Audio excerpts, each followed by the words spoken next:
So hopefully that works. Probably not. So let's cancel that. I don't know what is going on with YouTube today. It's one of those days where YouTube just doesn't want to do anything you tell it to.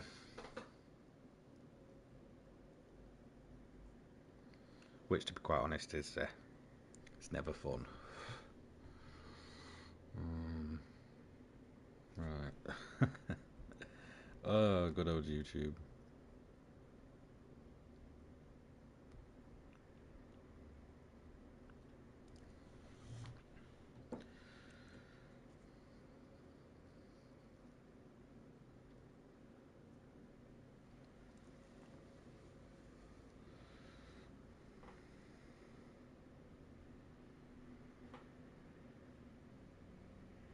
So hopefully we can get YouTube running if it wants to, and it probably won't.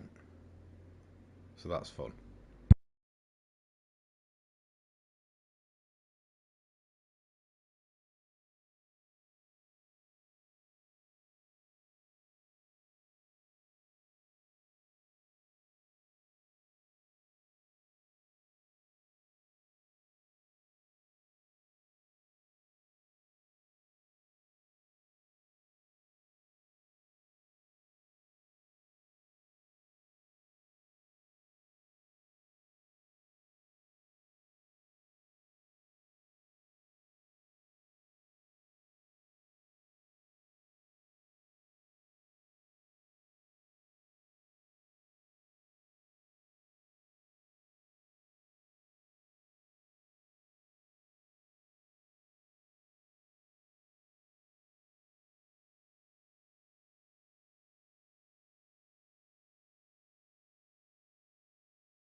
Okay, so hopefully I've got that all sorted now. Setting up YouTube was an absolute pain today, is what it is. It's just one of those things. So hopefully I can get everything running smoothly. I'll just check my mic levels. If you can't hear my mic, just let me know, and I'll turn up the levels. So hopefully we can get that running nice and smoothly. Sometimes the gameplay just absolutely blasts itself out, even when you've kind of gone into the sound settings and stuff. So yeah, hopefully we can get that going. Just a quick note: when I am in VR, obviously I won't be able to see any chats and stuff. So I do apologise for that. What I'll do, kind of between races and stuff, it's basically just take the headset off, have a look in chat, see what you guys are, saying, what you want to see and stuff, and then yeah, just take it from there really. So I'm just going to really kind of just have a look around VR myself. I haven't had too much time within GT7 when it comes to it. We'll just take that off a second. So yeah, if there's anything specific you do want to see from VR or any specific cars, just let me know and I will go down and try my best to basically show them off. I don't have every car in the game, believe it or not. It's not my full-time job, so I don't have all the time in the world to grind for the cars, but if there's any that I do have and you want to see in VR, then just obviously let me know and I'll kind of take it from there. So yeah, it's just going to be a pretty laid-back stream. Nothing too, extreme or, going complete sweat mode or anything like that. We're just going to sit back, chill, experiment with VR. I believe I've got my VR all set up properly. And if you've got any questions about VR before I get into it, then just let me know. Let's see if I can get off the fence. Yeah, it's just one of those things, isn't it, really? It's a bit of a strange one. You're either going to love it or you hate it. Personally, one thing I will say is that when you're watching it on YouTube, it doesn't really do it justice. You kind of have to be in it yourself, which might sound really bizarre, but the graphics and stuff like that is completely different when you're in it. I mean, obviously, don't go into it expecting it to look exactly like it does when you're normally playing it, but in terms of, where you're looking, being in the cars and stuff, it's absolutely incredible. I mean, I'll give it its juice for that. So, yeah. And motion sickness, no, not really, not with GT7. You basically just sat in one place. There was one game that I've been playing, Pavlov. I get horrendous. Did you have to do the eye tracking? Not really. I found that it tracks me pretty well. But in terms of motion sickness, I've just found that Pavlov, which is an FPS where you kind of stood up and walking around, gives me horrendous motion sickness, like really bad. I feel awful after I've done playing that game. But with GT7, because you're just sat in one spot, I don't find it's too bad. I was going to say it with the wheel, but that means that just wires are everywhere and it's just a nightmare. So I'm going to be playing it on controller just for ease of access. And to kind of just reduce the amount of wires that are just hanging about. But in terms of the eye tracking and stuff, that usually I haven't had an issue with that. The only thing I've had an issue with is like kind of getting the blur out there, just kind of getting it in focus and stuff like that. So I'll dive in and we'll see. I don't know what I fancy doing, so let me just get the headset on.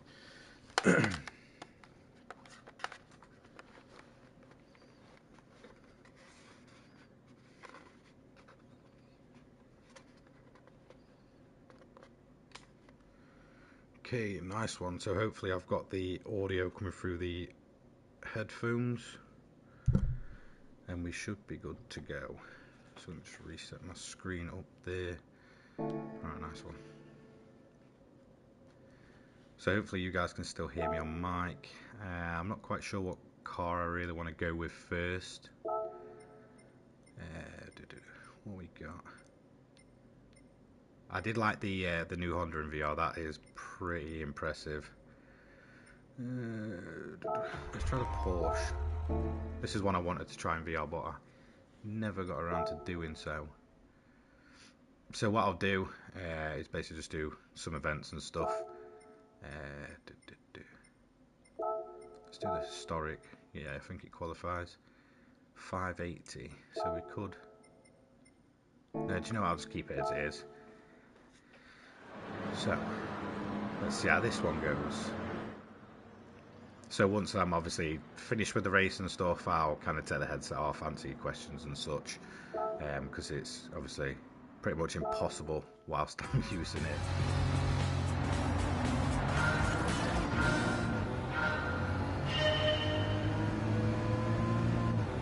So what I'm curious is this car does feel a bit slidey, which is kind of worrying.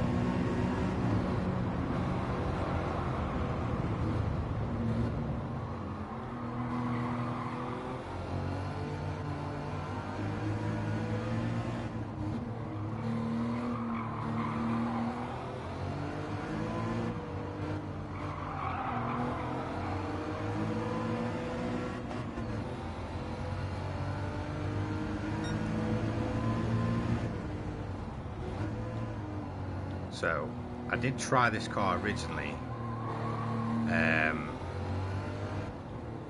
to try and actually beat this event the first time around. I had a whole heap of problems trying to beat it because the lead car was like a Lamborghini Countach, and it just absolutely went. So as soon as I got on the straights, couldn't even get near it. So a nice little BMW up here. Try and go around it.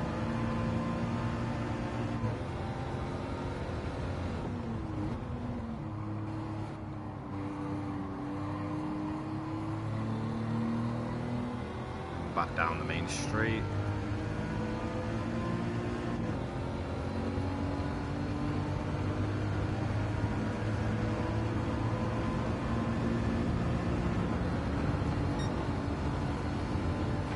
E-Type. So that was the car I eventually did beat this event with. I tried to get a bit of a jelly build going for it.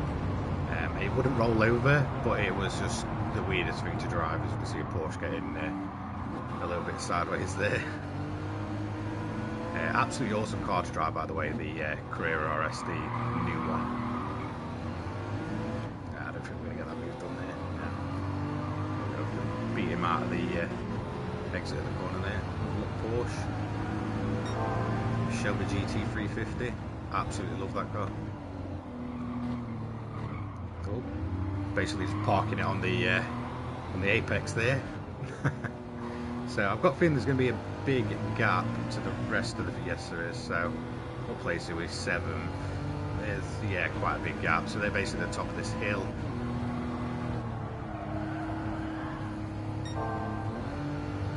Go down a gear, get a bit more power out of it. So they're already on the last corner, so you can see that now. So definitely an awesome interior on this classic car.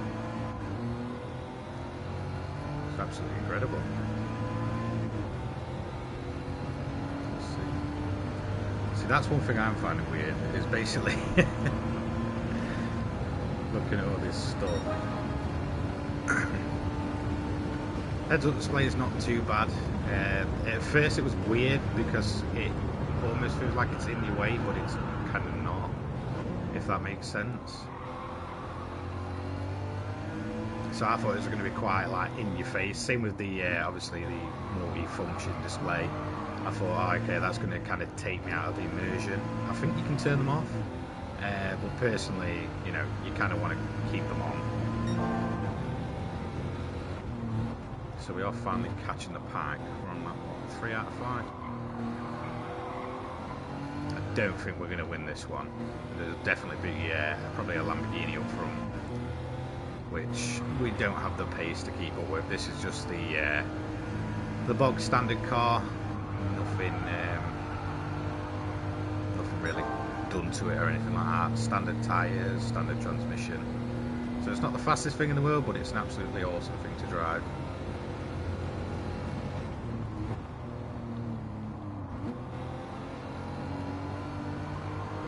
Chevys up here. Got a C3 and a C2 by looking at C2. Loving the steering wheel in this thing. Getting overtake done. There we go. Braking early there.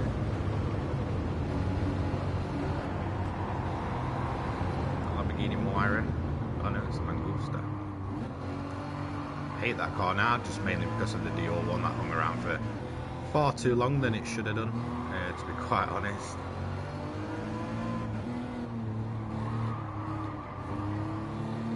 Nearly ended up in a bit of a rear end collision there, so like 4 out of 5, P5, not too bad. I find when I do the this kind of set of challenges, so the historic sports cars, it's usually a Lamborghini leading. There's usually a Ferrari, is it 512? That's in second place. So we'll try and get past the Mangusta. We're going to get that one done. We're on the dirt a bit, sand, whatever it is. I don't know. There's something in it. So we have cleared that car now. Run up the hill.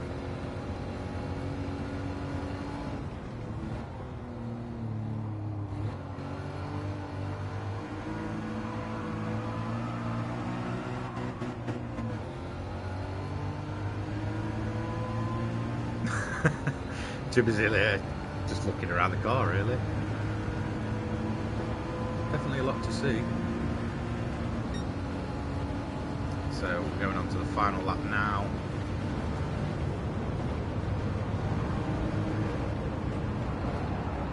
Okay, it looks like the Lamborghini spun out there.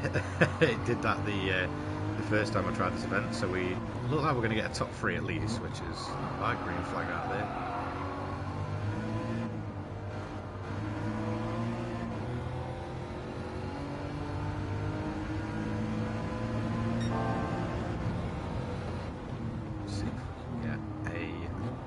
Done down here on the Lamborghini. Probably not. No. Kick of the rear there.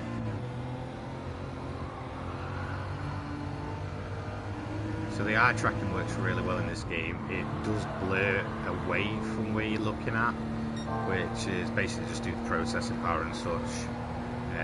Kind of gives you the most power exactly where you are looking. So I don't know how it shows on screen. It doesn't really give it the same effect, but kind of when you are looking around and stuff, you can kind of tell that it's trying to blur itself. I don't think we're going to get a run on the Lamborghini here now. It's far too quick, but yeah, P4 for that race, not too bad in the classic Carrera. Awesome little car to drive that. I may show off a bit of 5-star roulette, not bad. Probably going to give me nothing. So let me just show you a bit of the VR replay. So if we go to VR replay, hopefully that doesn't play any music. Let me just check those sound settings. Sound options, play race BGM, race sound for replay BGM. Replay sound effects, music replay master, volume, sound effects only. Okay, so hopefully, hopefully I won't get a copyright strike or anything here, and it won't actually play the song. For some reason, it forces you to play a song, which is very annoying. So we'll just play. Let's just play a random one. Play that one, and then it should put us on the side of the track. So.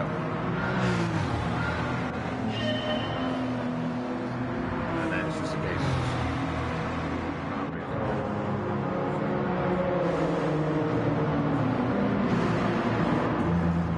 which is pretty awesome. It's definitely a bit of an added feature. I didn't expect much to get run over from the replay, but I'm finding that it's actually a very enjoyable kind of side bit.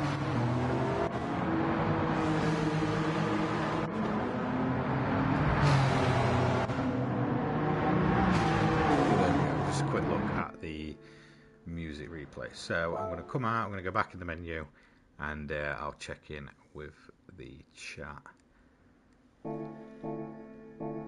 So if you do have any questions about the headset or anything, just ask me. In fact, we'll quickly do a VR roulette. Let's see what junk we get today. Probably nothing we want.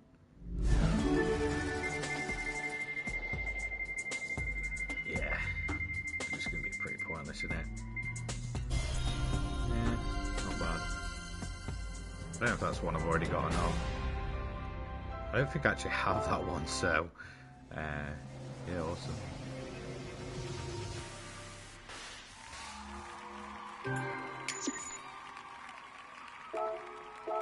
Nice. Okay, so let's just back out to the menu. I'll answer any questions or anything you may have.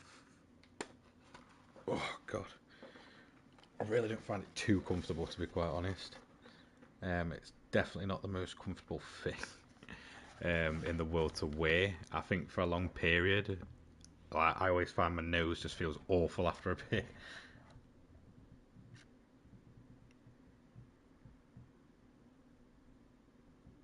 Hey, thanks, Ready, for the donation. Yeah, I'll try your Super Eye at some point. Is that the 88? So yeah, that's the old one in it, the white one that you sent me.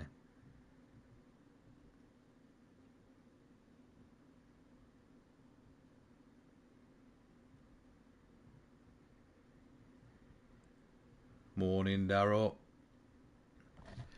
Alright, so I'm just going to take a minute. Oh, God. See, that's one thing I always find is just weird, like the floaty feeling you get when you come out of VR once you've been on it. It's just so weird. It's not too bad with GT7 though. I do find that I really don't get much motion sickness, and again, I think that's just down to being in one place.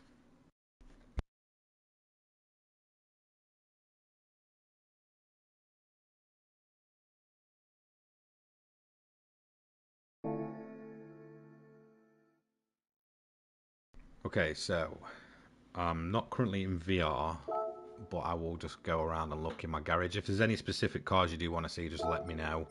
Um, I'm not going to be doing anything like money grinding or anything while I'm in VR, to be quite honest, because I could probably see that being a bit of a nightmare.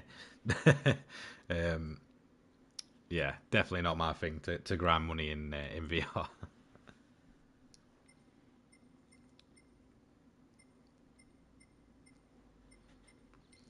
Let's see what cars we've got.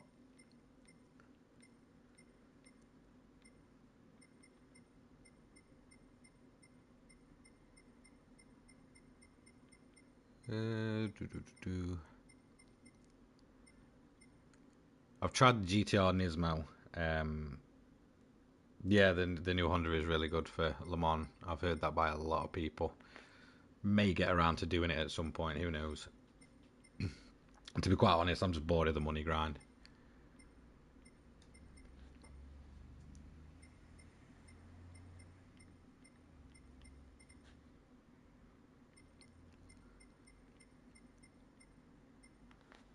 In fact, whilst I'm here, I'm going to check the brand central.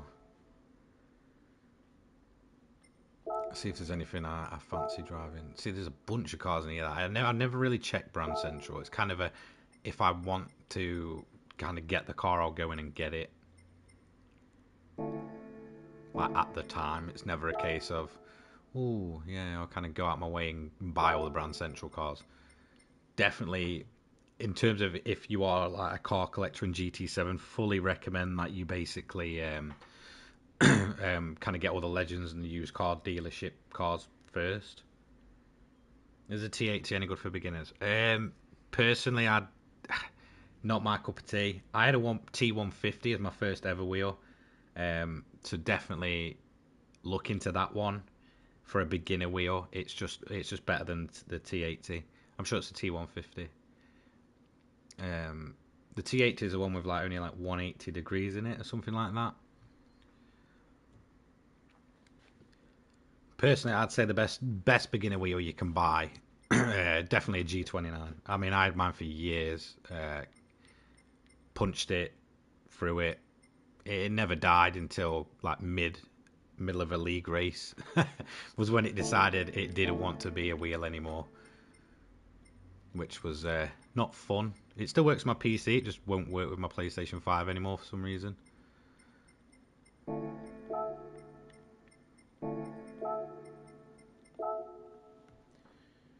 Odd question.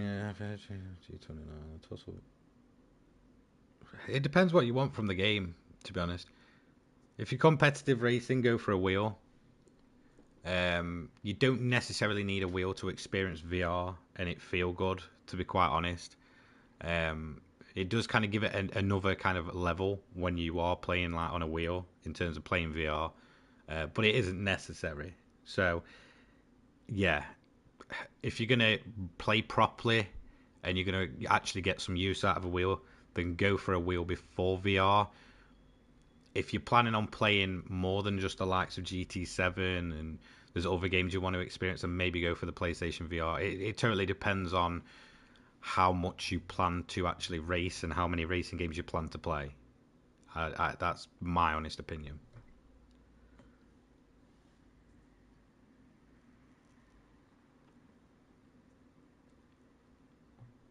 If you're someone like me that mainly just plays racing games and nothing really else, then definitely go for the wheel first, VR second.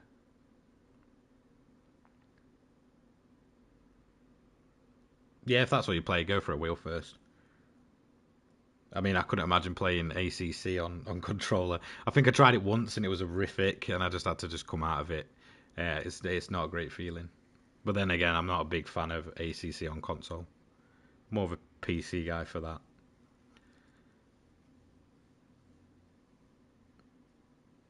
But yeah, if you just play a lot of racing games, go for a wheel. Do I think F123 will have VR? Probably not. I wouldn't necessarily.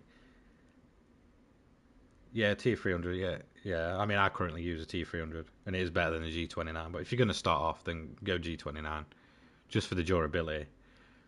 And because you can get bundles quite cheap for the G29, you're not kind of putting out too much money. If you don't get on with it, you can quite easily just go and get your money back.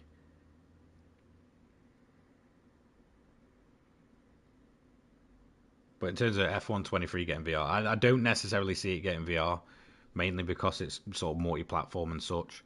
So I don't think they go out of the way to kind of, implement VR on just kind of like the PC or the PlayStation 5 version. Plus it's EA, so who knows. One game that I think could get VR is the next WRC game, especially since that's now from the developers of like Dirt Rally and such. I could probably see that getting a VR kind of mode.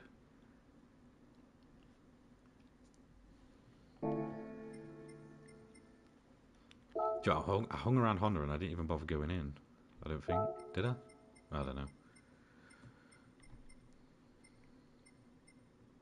That's just such a weird little car. Honestly, I'm done with the money grind at the minute. It just bores me, to be quite honest. There's only so many times you can race the same thing without just your mind going numb, to be quite honest. Um, the money grind just ain't for me at the minute. Usually when I go money grinding is if I know an update's coming. Obviously we've just had one, so I'm not really in a rush to go and go and grind money. Yeah, it sounds about right. They do quite often just do the bare minimum.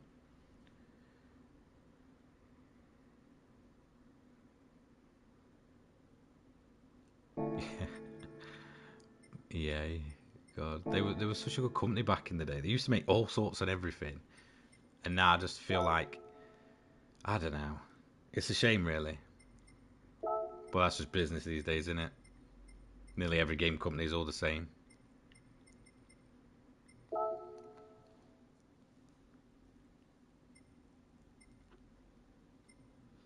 But yeah, in terms of like getting money grind builds and stuff going, in all honesty, I'm really not that into just grinding money at the minute.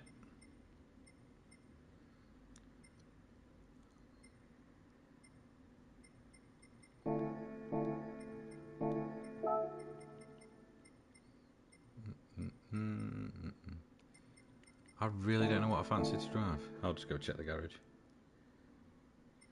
Yeah, there's Star Wars Squadrons, isn't there? There's also what's the other one? One game that I recently played. Do you know? I can't even bother to find that in there. Ace Combat 7 got VR on the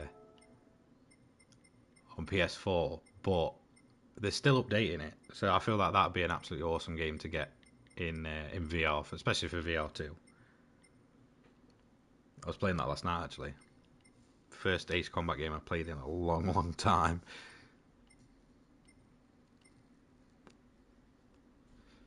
So let's see. That would be a pretty cool car, I think. Give this one a bash.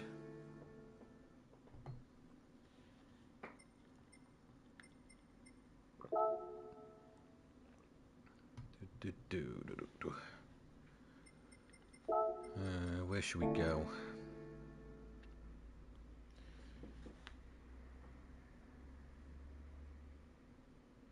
No, they won't change. They won't come off the cafe menu, if that's what you're asking. It's too far implemented, and there's still a lot of the menus that haven't even appeared yet.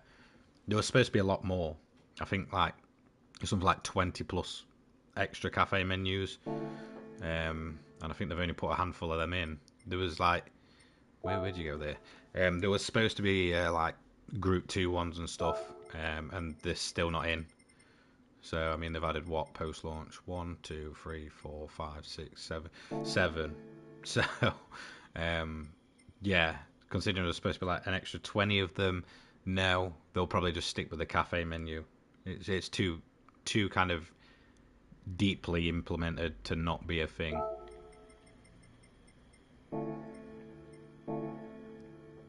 So, is what it is.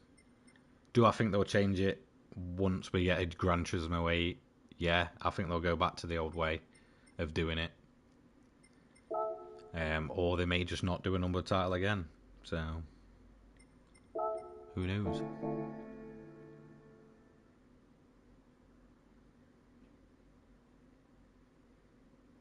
It's what Gaz wanted. Yeah. Grand Valley South in reverse looks nice. Yeah, it does. Yeah, I fully agree there.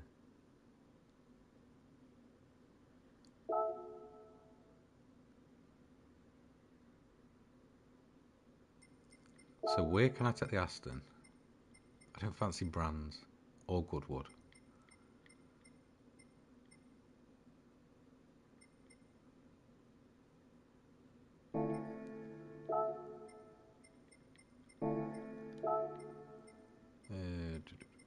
We've got a Deep Forest.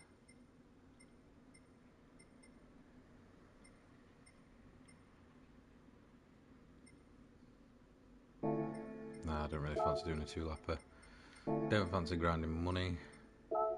I mean, this to me is the most bizarre thing. So they didn't actually get around to fixing that. So if you look in the bottom right, it says I haven't done it, even though I have like 3 times now. Still not fixed. Just the little things that really grind away at me. What have we got? Watkins Glen.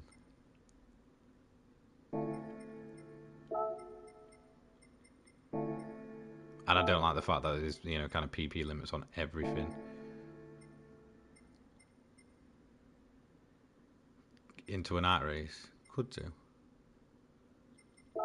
Daytona have a night race? Yeah, in fact. Where do you wanna see a night race at, Jace? You tell me. You pick the track. Oh buddy, old pal.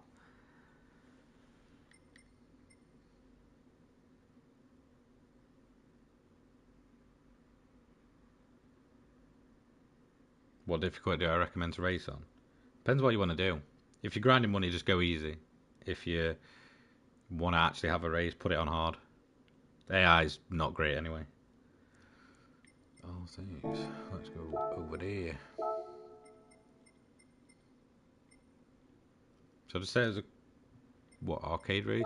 Try that at night.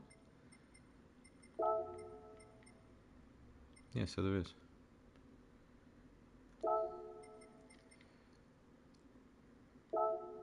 Okay, so let's get the headset back on. Group B. Is that night one?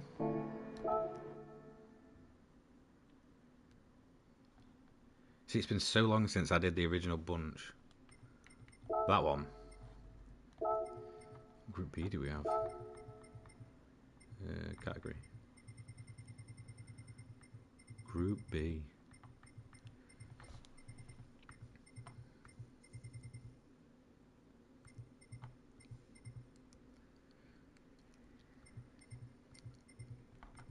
Okay, so I've gone past those. for Group 4, aren't they? Yeah, there they are. Nice.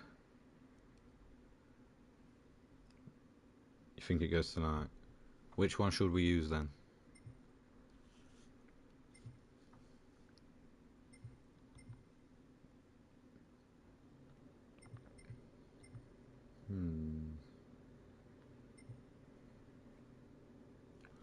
Let's try the 205.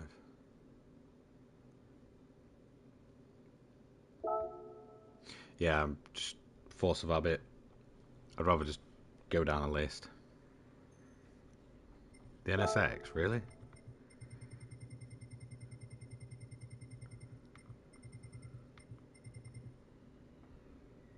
Let's try the NSX then. Okay, right. I'm going to put the headset back on. And then, yeah, I'll see you after the race.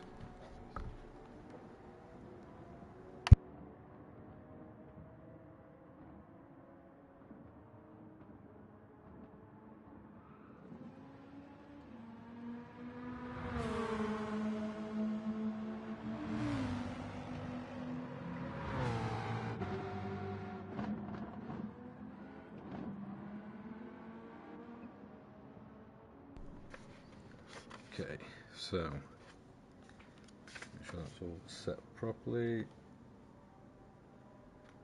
you know, one thing VR does remind me of is if you've ever watched Saw, that's what it reminds me of. Okay.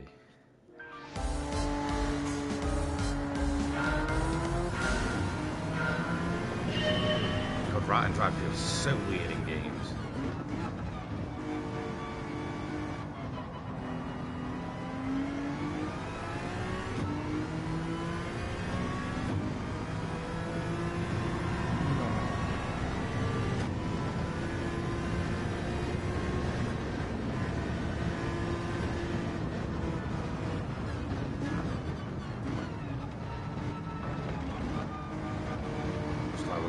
NSX friend here. God, who remembers when this thing was a complete glitched car? I wonder how many people are still selling these to this day from the free car glitch.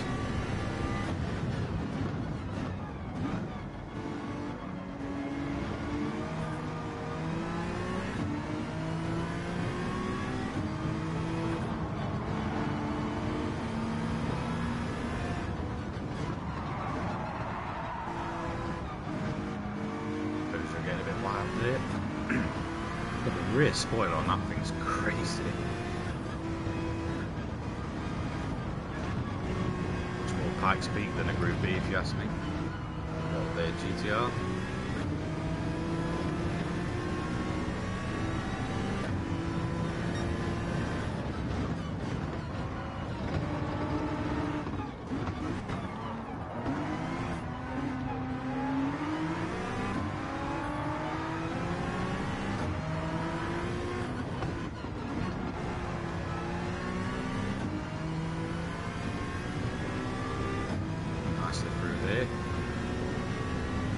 It does look like it is going to get a bit dark.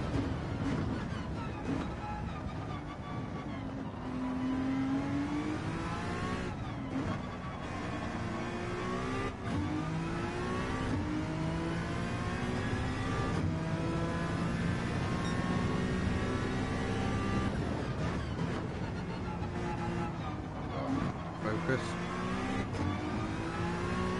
Oh, we hit the grass, that's for sure.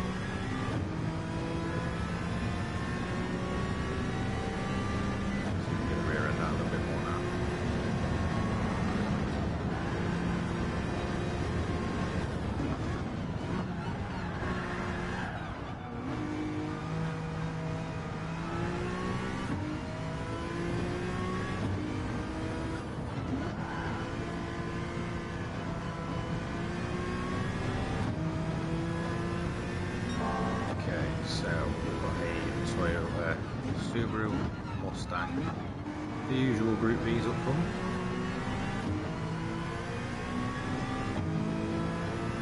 Try and get a view on the inside of the next corner on the Toyota. Sliding in. Straight in between. Oh, see we're a bit slow out of there.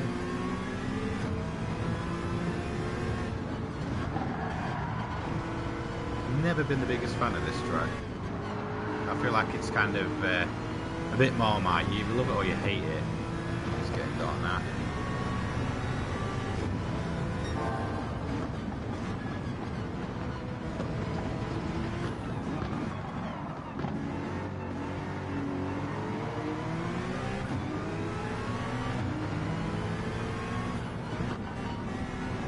Flames off of that quattro is amazing.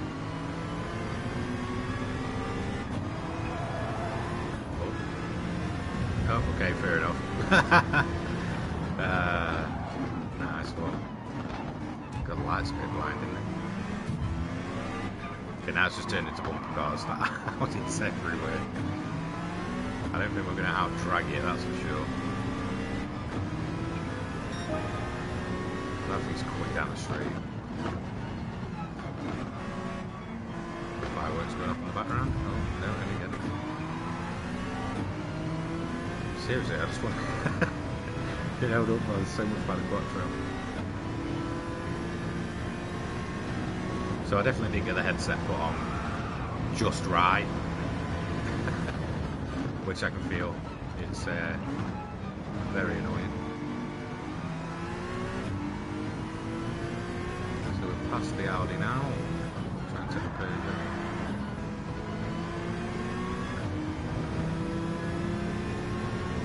Get a run on that Peugeot, I think.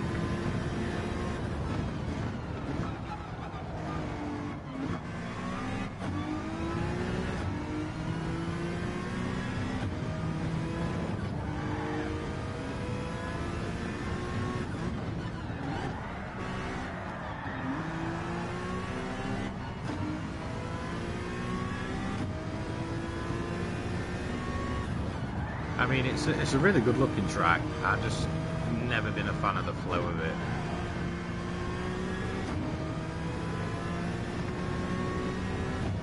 I always feel that the majority of the classic tracks just have more personality about them. Things like Red Rock. But it is a very pretty track, I'll give it that. Oh, slap the barrier. Definitely the same when it comes to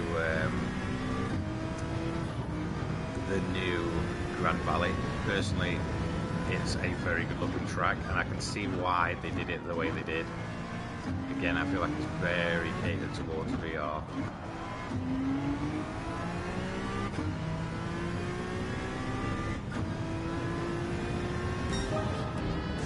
It's a nice one.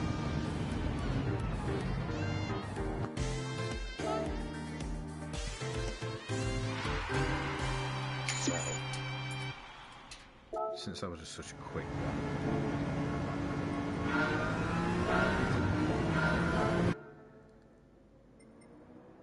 I'm just trying to adjust the headset a little bit more. So I may do another little quick one. What is a quirky little car?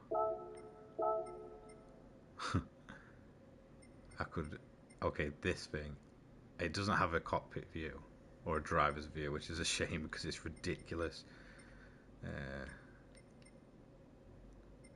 Sorted by performance points.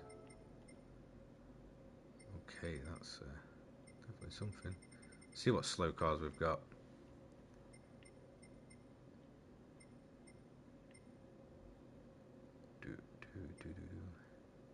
Already driven the Porsche. What would be a weird little car to use? I mean, I could go for the Citroen, but I've kind of used that a million times already. Let's go for the classic Ferrari.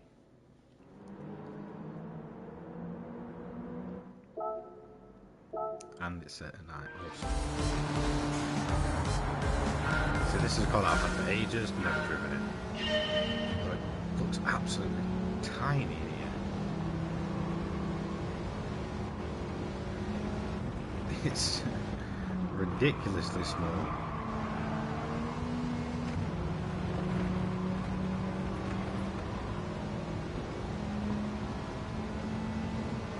Oh, kind of went out of my area there, Mark.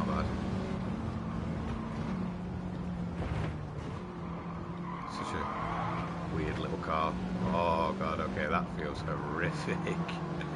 Oh, that looks so steep in VR.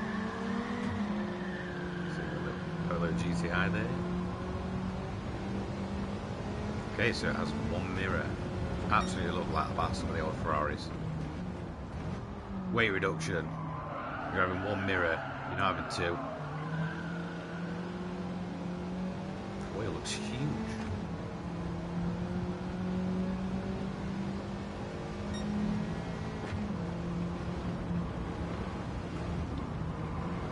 Okay, we've done on those two.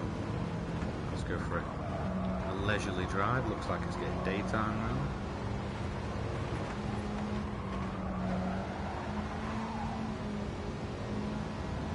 Oh, hi guys. Marshall's up there. The unsung heroes of motorsport. Good old Marshalls. Oh, heard that scratch. Okay, now it's pretty much getting itself on two wheels. It's bouncing around horrendously.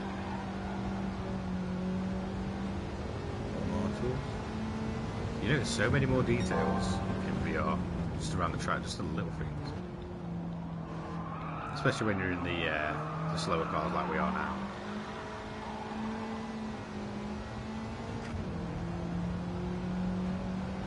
It's just a cool little track. Like this layout of it, I absolutely love. It really gives me the same feeling that kind of Mallory Park does.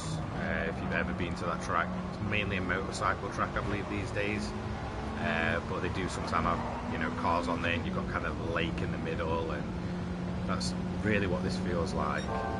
Just, you know, it's got a ridiculously large hill on it, whereas Mallory's quite a flat track in comparison. But it really does remind me of that. I feel like it's a great track for the classic car. Helicopter as well. God, it's a bit of bones in here. It's awesome. Too busy just kind of looking around the car again. Oh, nice little kid there. What a nice little car to drive. I'm impressed with this one. Awesome. Nice. Is that a key there as well? Yeah, that's pretty cool. Got a key on the Ferrari back.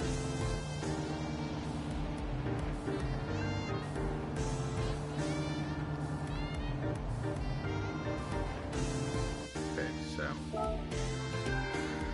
awesome. First place again. I wonder what the... Should I do a VR replay for this one?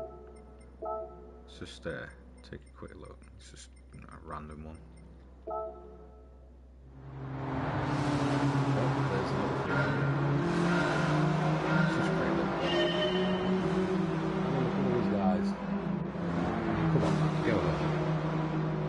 Life is crazy. Yeah, that's a weird angle. This is house. It's just like just random. Yeah, that's not houses, it's more hall. There we go.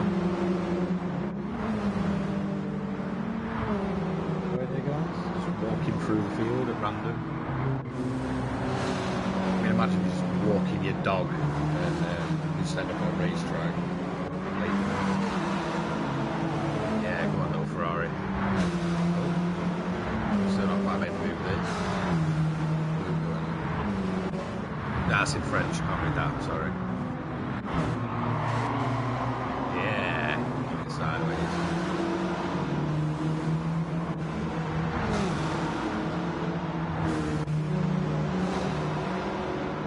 Okay, that throw looks really quick compared to the rest of the cars. I don't think it should be. It's sort of look through to me. Okay, we took the lead at that point. Cars in the field. A few houses.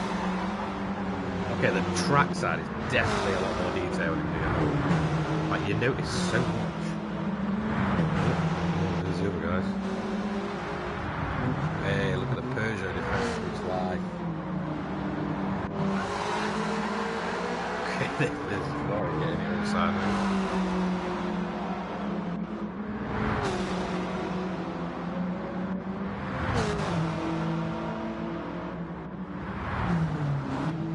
It's just cool looking little mean, that's the first time I drove it and it felt awesome. I mean, obviously it's not insanely fast or anything. It was great to drive. What did it feel? Fly, didn't it?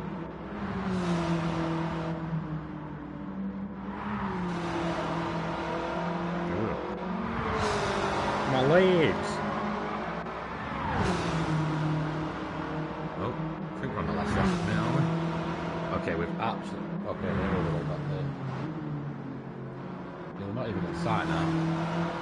Oh, God, that is so steep from down.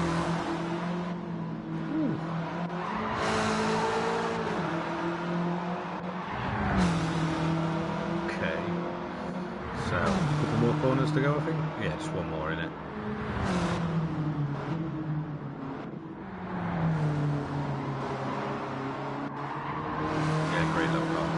So next time that's in the Legends dealer, I'd probably recommend getting it just because it's a cool little thing. And there we go.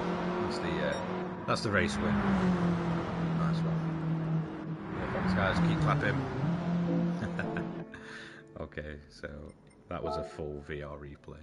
Pretty cool. Just reset the screen position. Okay, there we go. Alright, so that's another couple of races done. So I'll just take a quick 5 minutes, so I will be answering any chats that you may have. Again, ask me anything you want to know.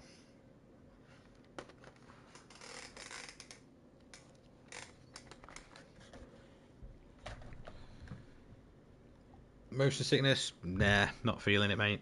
In all honesty, in GT7 it's great.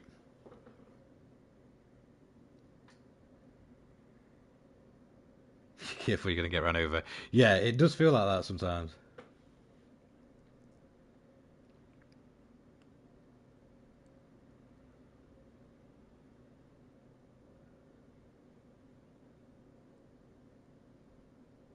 The VW van in VR.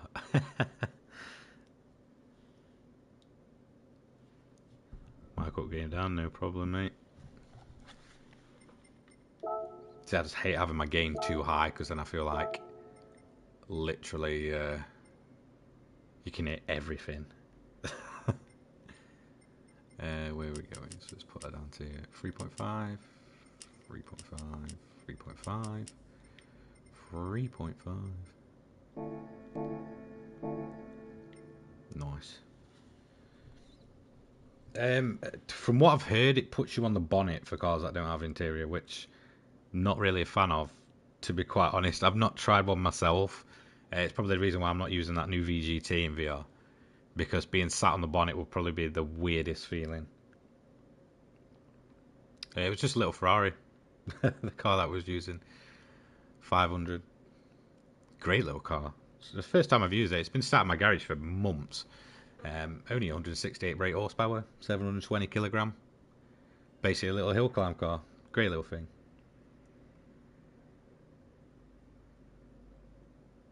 Yeah, it is good with a wheel. I did try it. The only reason I'm not using it today is just because the amount of wires. It gets ridiculous.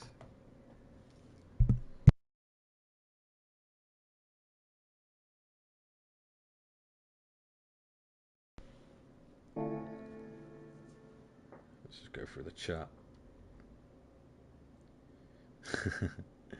Jace, yeah, we can say anything about him. Yeah, you can say what you want. I really don't care.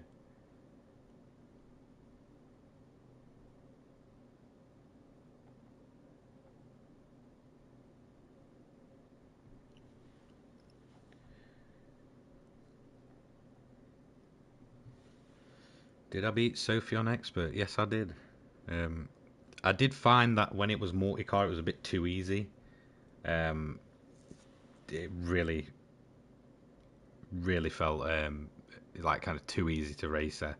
But when you do the 1v1, I find that that's kind of when she's like sort of turned up to the max. Like really impressive when you 1v1 her. A lot of conversation elsewhere on fidelity and blurring. I see this point with any of the fidelity eye tracking. No, I wouldn't say. I think depending on what expectations you go into it with. I mean, I went into it knowing it wouldn't look like it does when you're not playing VR. In terms of the blurriness, it's not too bad as long as you've got your kind of your PSVR set up properly to you.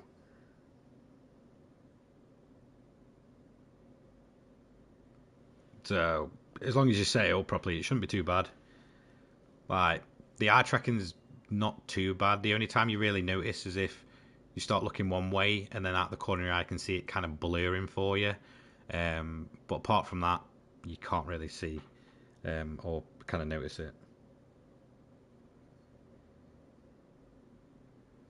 Yeah, the screen's on your eyes, so it's definitely completely different. For me, I'd say the PSVR is something you've got to experience for yourself.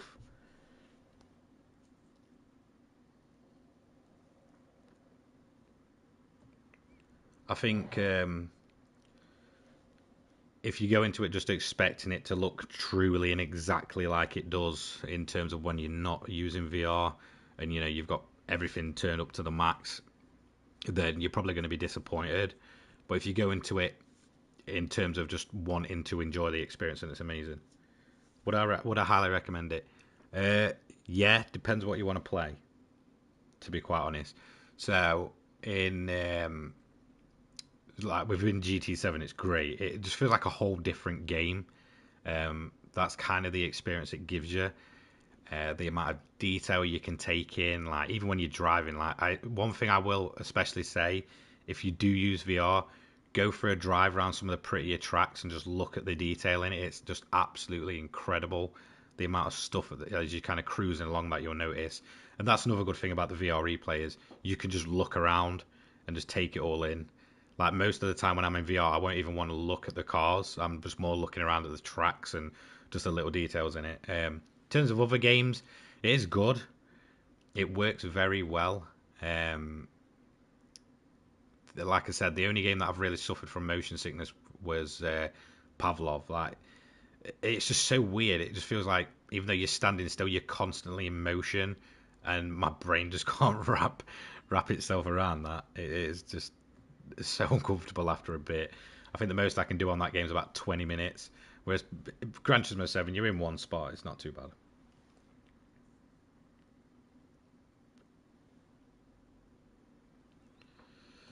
The Sophie emojis. See, I like it. It adds personality to Sophie.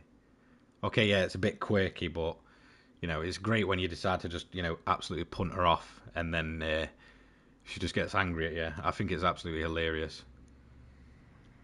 I mean, I was impressed in the way she drives, the way that she tries to cut back on you and stuff like that is very impressive. Like, I'd say Sophie races better than 95% of players online. 100%. I had a couple of moments where she just kind of went for the move that she knew she wasn't going to do, but most of the time she will back out of it, which is again impressive. Yeah, you can turn the emojis off.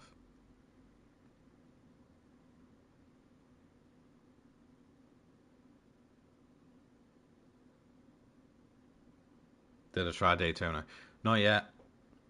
I might try and do one of the 10 lappers. You can be in all the cars. It's just certain cars don't have an interior view. I think there's only a couple of them. The ones off the top of my head that I know don't have interior is some of the early VGTs. I think there's the Mercedes one that doesn't, Aston Martin VGT doesn't, and the new one doesn't. Yeah, yes. I had her overtake me on the outside. I can't remember where I was. I think I was at Trial Mountain in the Chevy. That was incredible. She just went for it. I did not expect it because the AI is naturally really rubbish, to be quite honest, in GT7. So to see Sophie just go around the outside of me, like, taking no prisoners was, yeah, it was awesome. Definitely, definitely good. But I do definitely feel like she's far, even on expert, she's far too weak in terms of, putting a proper challenge against you. Do I think for this game, no. I don't think Sophie will be fully implemented within GT7. I think if we've got a Gran Turismo 8, yes. I think it's going to take a lot of time to get her quite right. So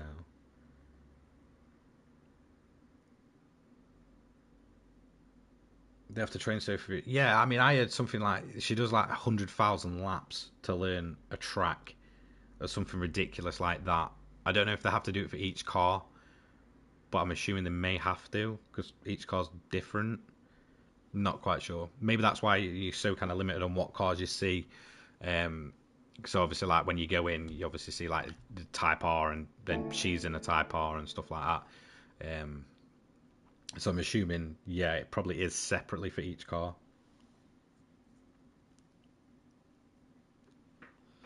Yeah, I've always wondered that if they change the physics, does she have to relearn it? I'm assuming at this point in time they won't do too much in terms of changing the physics now. I mean, it's changed what, like 4 times in the last year.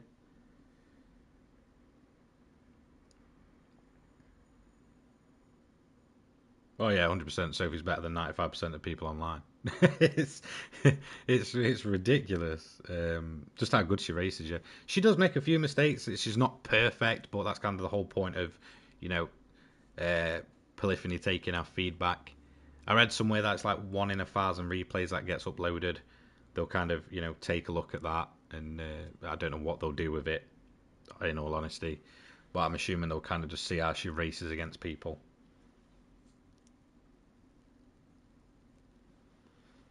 But yeah, it's definitely a clever system. I don't see it fully coming into GT7. I could be wrong there. I don't really know how long they've been developing it.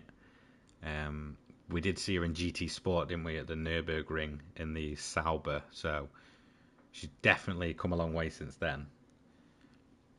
Because I mean, I'm assuming that would have just been a GT Sport running on a PlayStation 5 or something like that. When we first saw her, but then obviously the more cars you get in, the more, yeah, it probably gets into a whole heap of mumbo jumbo that I haven't got a clue about. But yeah,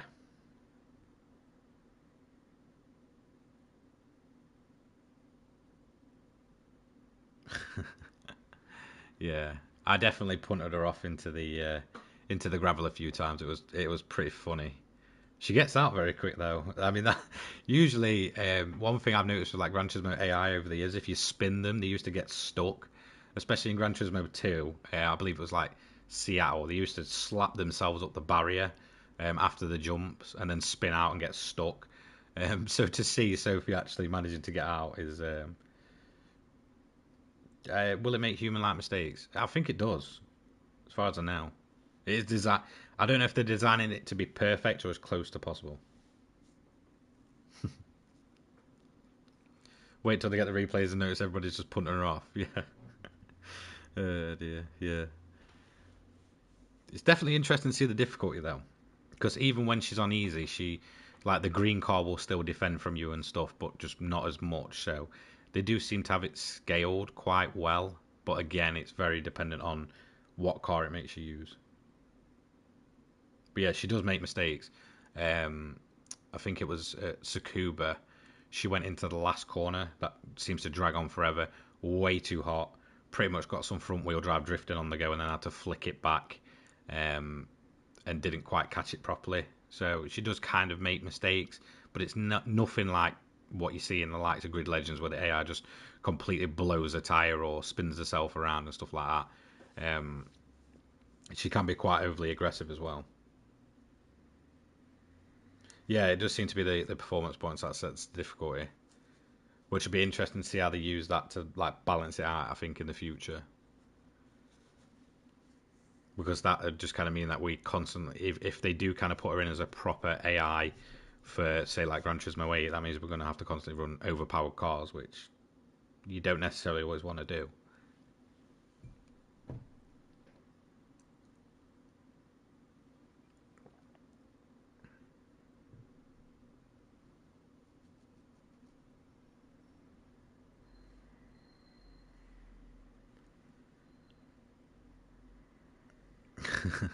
Pit maneuvered her twice and she still beat you. Yeah, she's yeah. The emojis when you spin her out are absolutely hilarious. I did get a good chuckle out of it. It did annoy me though when it kind of went angry at me as I was about to try and attempt an overtake. That was not the nicest of things. So I soon just sent it up the inside. What other cars we got?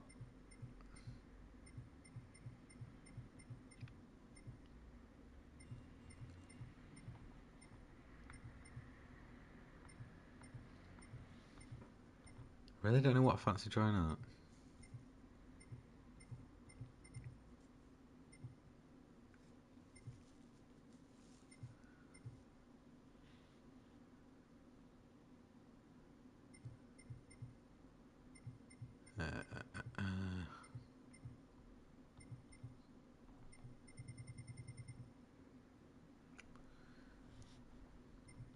Would the muscle cars be too much in VR? I feel like they just feel like a big boat. In fact, the GT350, I absolutely love the look of this car. Where should we take it? Laguna Seca? Is there an event where it can get in Laguna? I'm sure there must be. 550. We'll try the car in its standard way.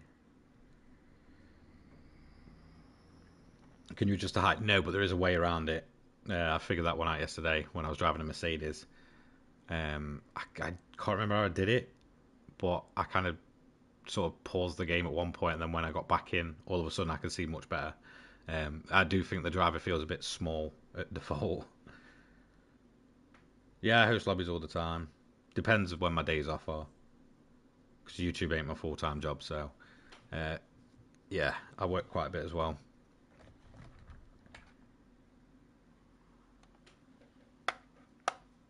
Yeah, you can do it kind of like in the menus and stuff, but I find the easiest way you can kind of do it in-game as well.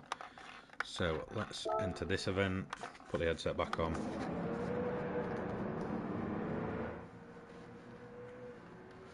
Hopefully I get it fitting much more comfortable this time around.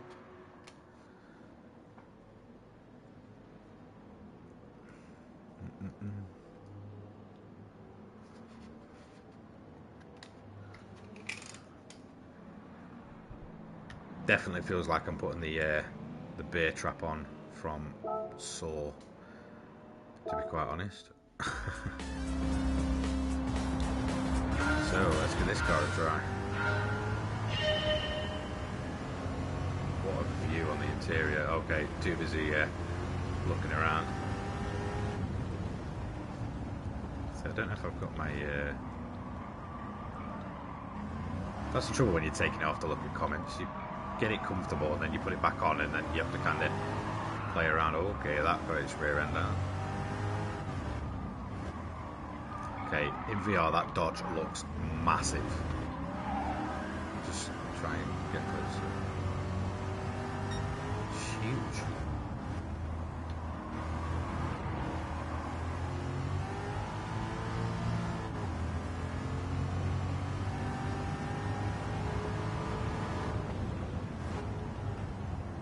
Superbird.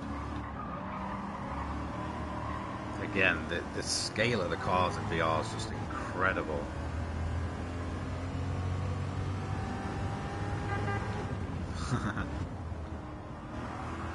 Let's see what the corkscrew is like in VR then. Got a modern Mustang up there. Right, so I'm going to take it nice and steady the first time.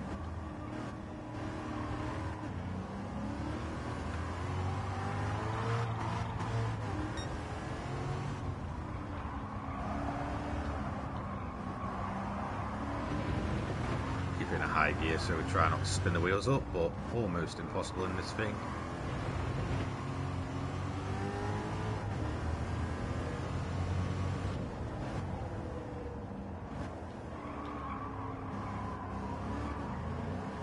Definitely don't think I'm going to outrun this thing at all. Oh, we're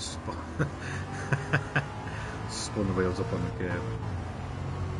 So the RPM being all the way over there is annoying. Mostly have to just go off of the sound of the thing.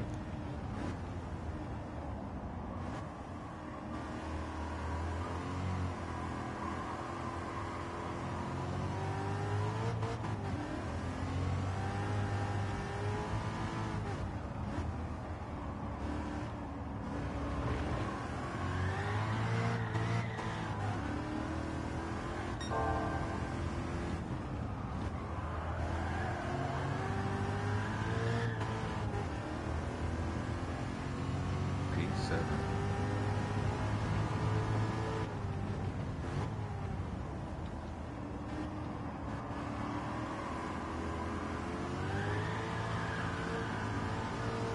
Spinning those rears up again. Okay, so a bit of a roadblock there, and we've been hit by the other Mustang. I knew that car would get us eventually. Bit of a pile up there. Mustang in front, the blue one, going for a move and then getting stuck alongside the Camaro. Oh. Mistimed that one.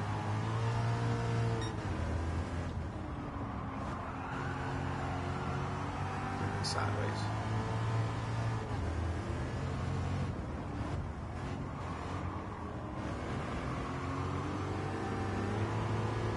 Oh, that sounds awesome. See if we can get a late lunge. Because we're going to have to try and out-drag him, and that ain't going to happen. No, there we go.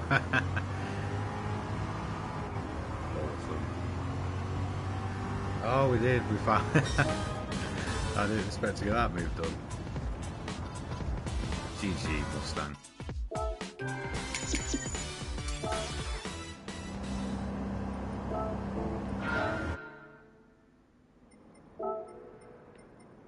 Then we'll save the replay. Do it for later. All right. Let's see what we got. So we got.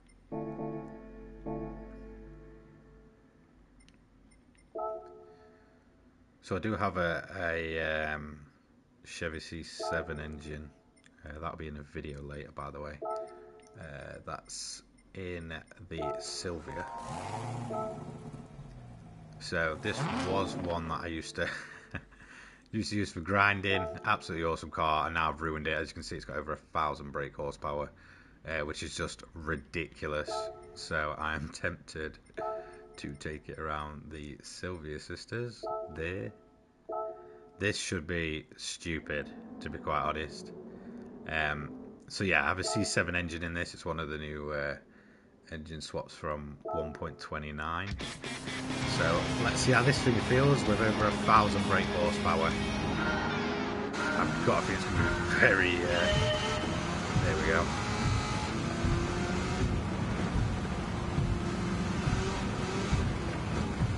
It's not going to have too much in terms of grip. Okay, don't feel too bad currently. Oh, there we go. It's so gentle putting the power down in this thing. So it's one of the new engine swaps. It's absolutely ridiculous, but it's fun.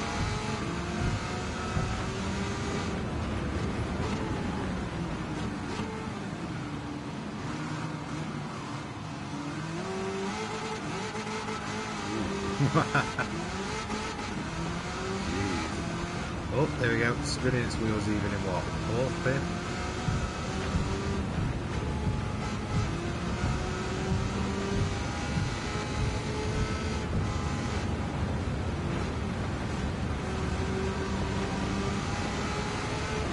Such a wild little car. Wait, we got lift off.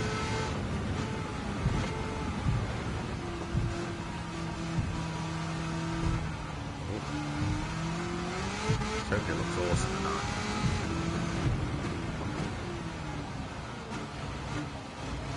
Absolutely looks good. Put the power down again. Nice and steady on the throttle because it's going to accelerate like no tomorrow. There we go.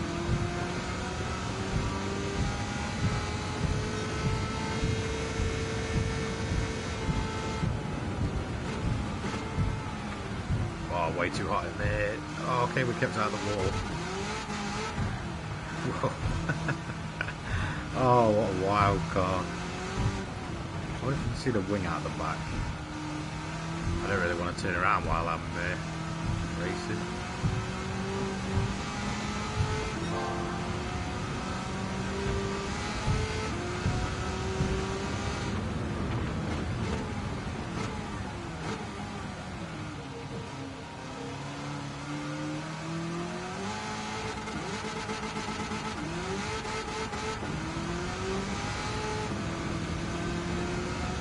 Can't sell for a limiter. God, it just lifts at the front so much. There's so much power going through this thing.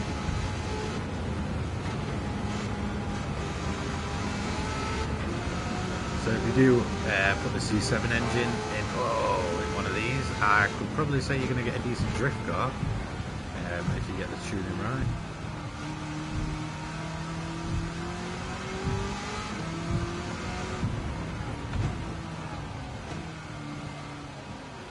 Let's see if we can look at the back of this thing. Right, let me just pull it off the line.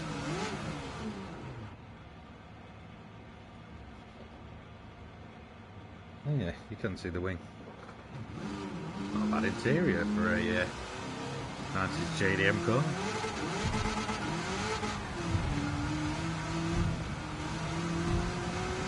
Yeah, I definitely use a far too overpowered car for the AI.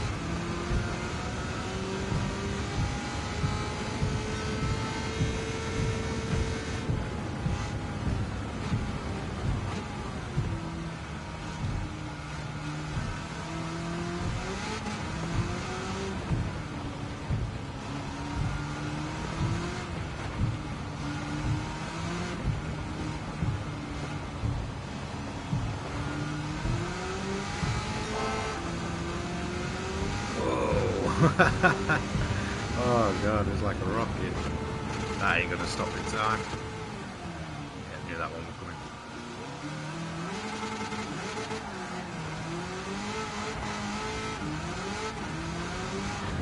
Jeez, this thing's a brute. Doesn't matter what gear you're in, as soon as you put your throttle down, it's go time. See if we can get another lift out of that tunnel.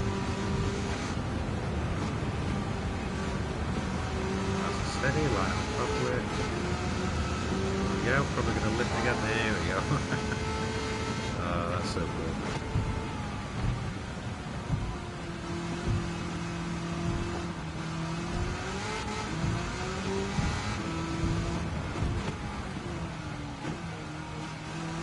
Whack it over the curves. Yeah.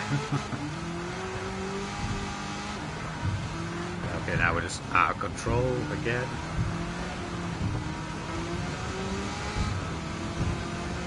Our little car. Oh dear. I'm gonna have to buy another one now. You can see the roll cage and everything. Awesome.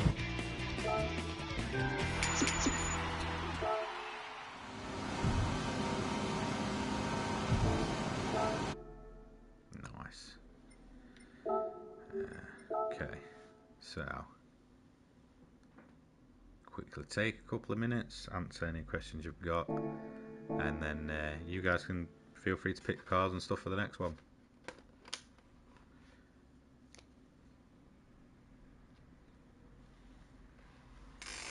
Oh god, definitely feels like being in the bear trap from Saw.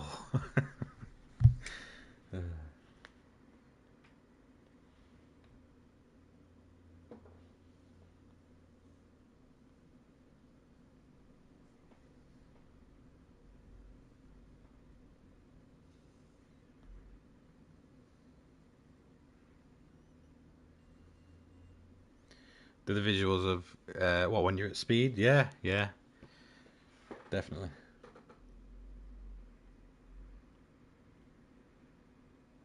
The sense of speed is something you have to really experience. It's very car dependent. I wouldn't say it's like horrific to the point where you're just going to want to throw up. But it is good. It is much better than the kind of standard view that we did get.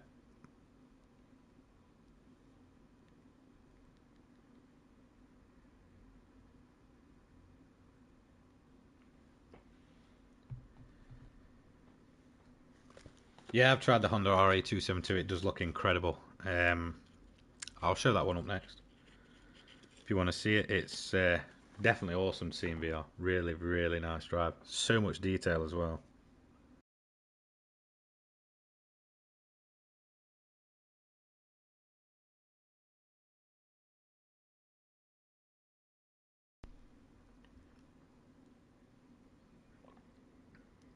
I mean, that new Honda's just cool anyway. One of the things I really do like is if you go to the outside view, you can see everything working as you're driving it. Just unbelievable the amount of detail that goes into that car. So I can honestly believe the 270 days thing with this car.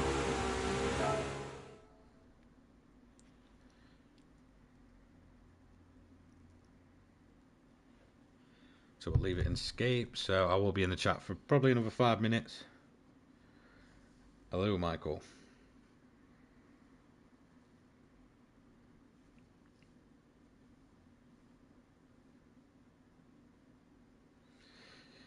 Yeah, it's one of the things. I was really on the fence at first, and then I kind of thought, you know what? Well, it's kind of my second job, so no, you really can't you really can't do it justice at all. To be quite honest, it's something you have to experience. Really, I think just watching it on a screen doesn't give you the full effect at all. When you're actually in there though, and it feels like you're genuinely inside a car, it's just absolutely incredible. And the detail in these cars is just astounding. Like that's the first thing that instantly caught me. Is just, if I really wanted to, I'd never have to buy a Lamborghini ever because I can just go sit it in GT7 and it's just experience what it's all about. So yeah, it is very very good, very detailed, definitely an experience.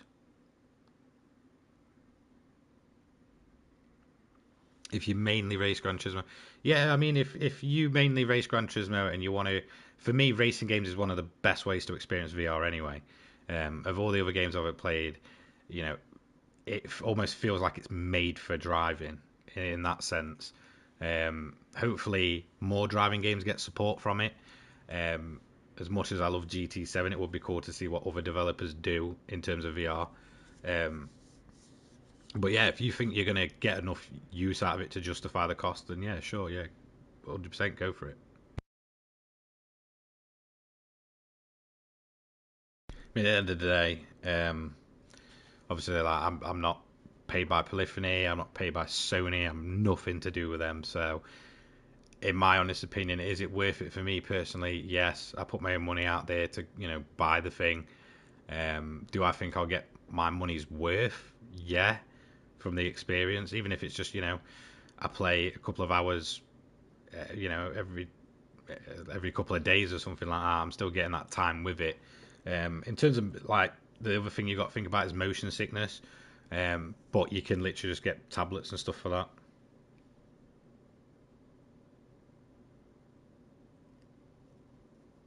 Yeah, the VR showroom is really awesome.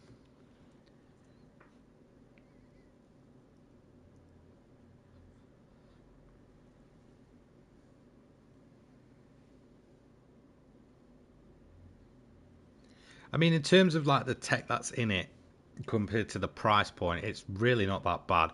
I think the people that are saying it's too, very expensive are the people that are looking at it for the fact that the console is only 450.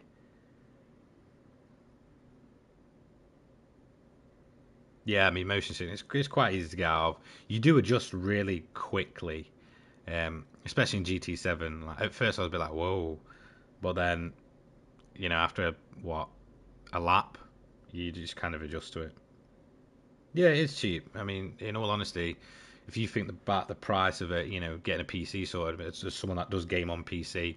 I don't use VR on PC, but in terms of someone that's got a PC, gaming PC and stuff, it's not necessarily the cheapest way. Don't get me wrong, you can get budget PCs, but if you want high end specs, you're going to be putting some money out there. Yeah, exactly. Exactly. I think when I think about all the stuff I've got for it. So obviously I've got like 4K monitor, 120 refresh rate, whatever it is, VR, rigs, two wheels, PlayStation 5. Obviously, like GT7 becomes an expensive game, but it's worth it if you do plan to put the time in there. No, I don't. I don't really see how Sony's going to be making much money on these things at all. That 530 quid for the tech that's in it, they can't be making that much.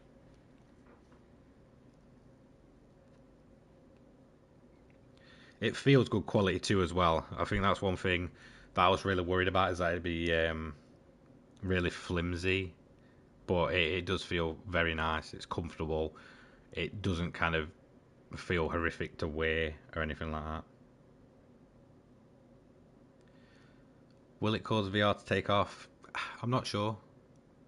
I think from a console's perspective, then definitely there's the tech there. You know, if a game like the entirety of GT7 can be played apart from split screen, then you know there's no excuse for games to not just go all out in terms of, you know, including VR support now.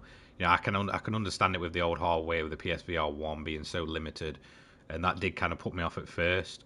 But then, you know, once you've experienced it, you realise it's a decent bit of tech.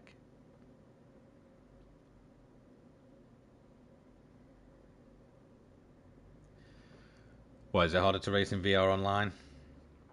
Yeah. Personally, for me, I use bumper cam when I'm racing online. So you've got the dials right in front of you. So definitely, in terms of online racing, it's not really for me. It'd be more for the experience in like a community lobby or something like that. I wouldn't necessarily do it in sport mode. And yeah, the Honda is worth it, 100%. It's just an insanely detailed car.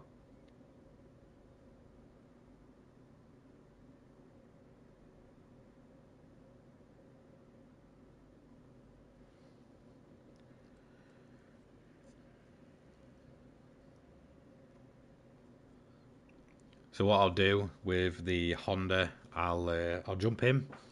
I'll take a look around the VR showroom, show that off. I've not shown that yet, and then we'll jump in, give it a little ride around, and then on to the next car.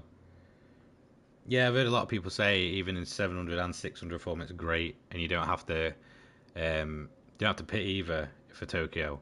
At least that's what I've heard anyway. Yeah, no worries. Glad you enjoy it.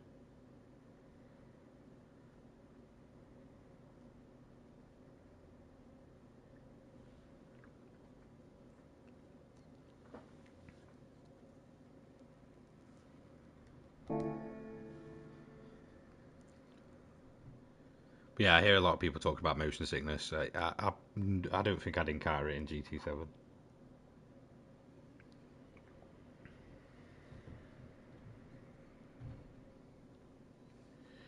Yeah, it's quite over grippy. I'll give it that way. It's not the scariest car to drive, which is a shame.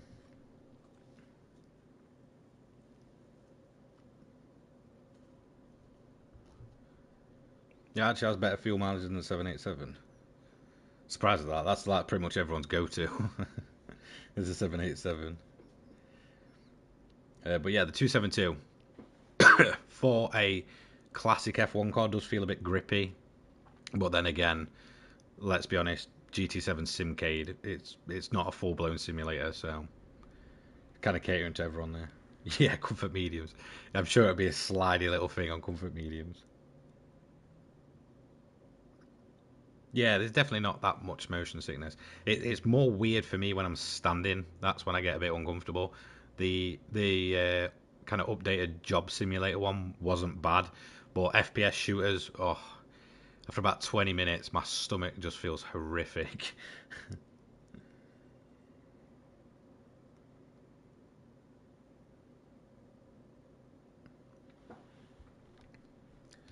So I'll put the headset back on. I'll take you around VR showroom. I'll show off the Honda. One thing I did want to do was a lap of it in the wet at the Nürburgring, so I may do that. See what it's like. See if we can get it to be a complete brute of a car. So I will see you all in a minute. Sorry about that. I actually throw my keyboard around the room. Nice one.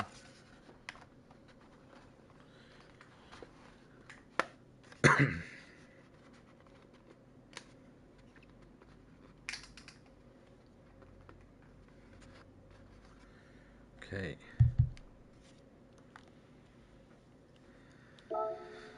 So, get the headphones in, and then we will go to the VR showroom.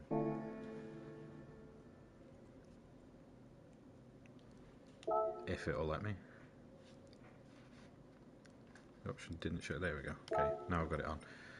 Let's go for a Japanese style room. So change viewpoint, toggle headlights, turn signals, all lights off, move camera, lower view, raise view. It's a shame you can't start the car from the inside. I feel like that'd be just truly next level. It reminded me of test drive. So there it is. That's our little Honda and a little temple looking thing out in Japan. Absolutely love the livery on that thing. It's so cool and it looks so small. So let's just have a look at the different angles of the thing. I love the exhaust exits on that. So let's just get inside of it. So let's just reset the view. So it's just such an enclosed space. You've got your pedals all the way back there. It literally just feels like a missile. Yeah, that's so cool. So detailed. Get little gauges up there, sideways. Such an awesome little car. This thing doesn't even have lights anyway, so you can't turn them on. There we go, you look out over there. You see over the bonnet. Just reset the view again. Wind mirrors. Steering wheel. Awesome.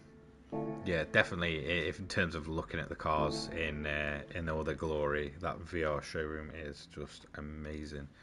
It was in the original GT Sport as well, but yeah, the locations as well, just awesome. If you just want to appreciate a car. So let's see. Let's just do a custom race. We'll do it with the Nordschleife. We'll do one lap. We'll do 20 cars. We'll start ourselves at the back and we'll do a rolling start. Real slipstream. Real. Let's go for terrifyingly, disgustingly thick cloud and torrential rain. Let's do it in the. We'll do it in the afternoon. I'm not going to do that at night. There's no lights on this thing, so we'll just do a 1 minute. We'll set them to professional. We'll keep the shortcuts off because I feel like there's going to be a lot of them. I'm pretty sure we can buy tyres in here, so I think I need to get some wets for it. So let's have a look. We're going to need heavy wets for definite. Let's just chuck them on. And we'll see how this thing goes in the wet. This is probably going to be absolutely terrifying. Hopefully it's not as grippy as it actually is.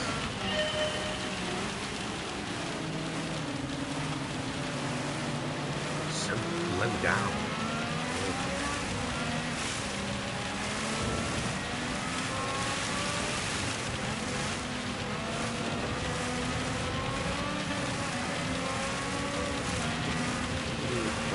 Back of that one. Yeah, that looks awesome.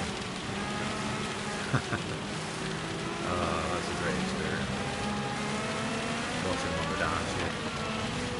Oh, there we go. Close it on the wet stuff.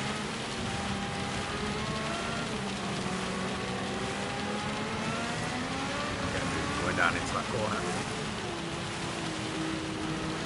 Oh, he's still there. Don't want to put the power down too much. Spin up over ears.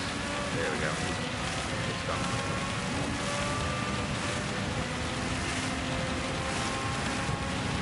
Okay, we're offline here, so this is going to be very sketchy. Let's make it work though. Oh, getting that rear end out there. Loving the flames coming off these things. The sense of speed is absolutely incredible. A little bit of a lift. Oh, we're currently spinning. Hey, managed to catch that one. I was almost certain we were going to end up in the barrier there. We could have touched the grass. I think we certainly would have been. Oh, there we go. Get out.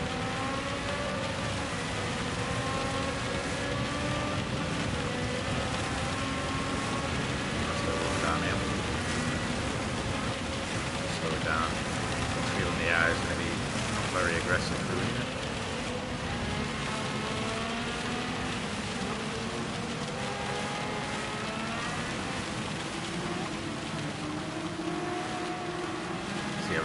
on the back of that thing. Absolutely incredible.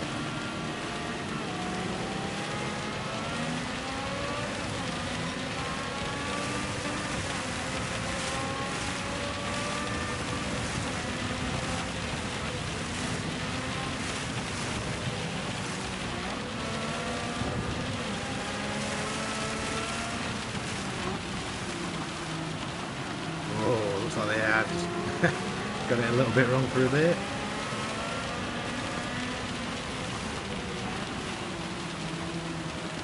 Managed to keep it on track though, so that's impressive. I don't think I've seen a yellow flag yet.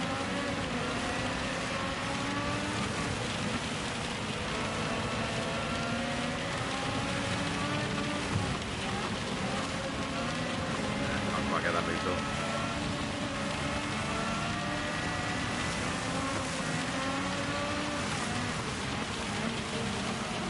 Oh, sideways again. First gear, so I'm going to have to be careful exiting the corner here to power him will spin it up, so go for a little short trip. Get offline, trying to get the overtakes done. Back out of that one. Oh. Oh. Just avoiding collision there. Across the lip, yeah. Oh, it might be.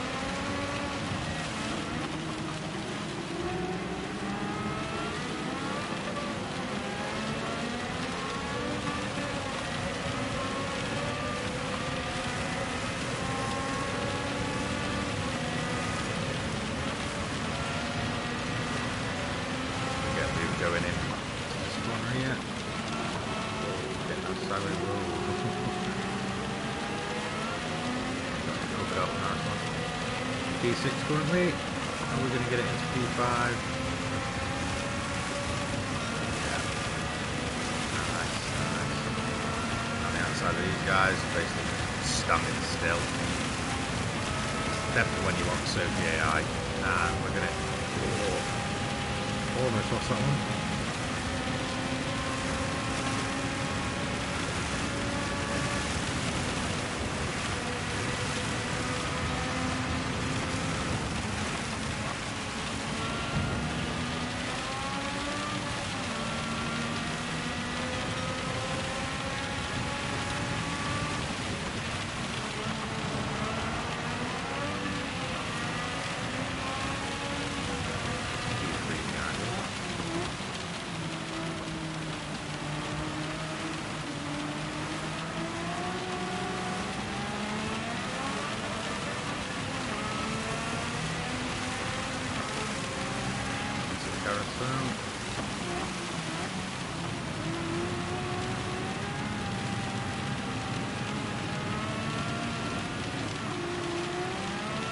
Oh yes, we're going to get a big done on there.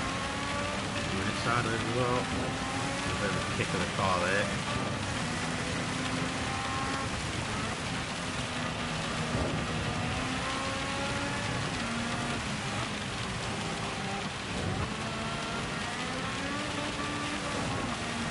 Okay, it's extremely wet around this car. Anywhere near the curve and you're going to get it sideways.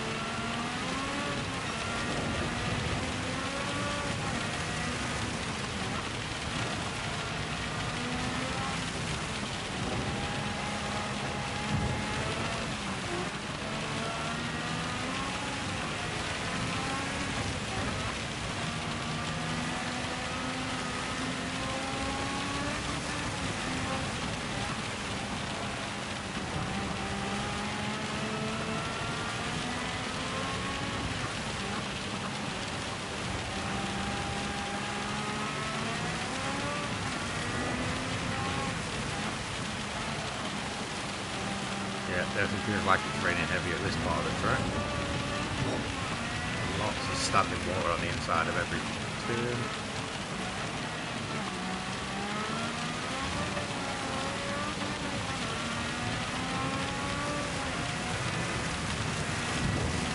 Left-hander, into the right-hander.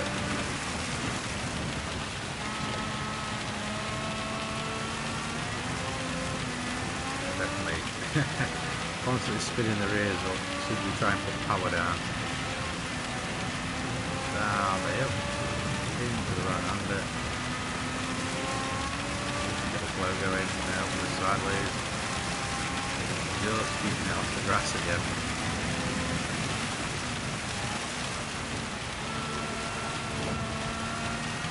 I feel like all you need to do is just point a fan at yourself and you feel like you're really there. That'd be hilarious.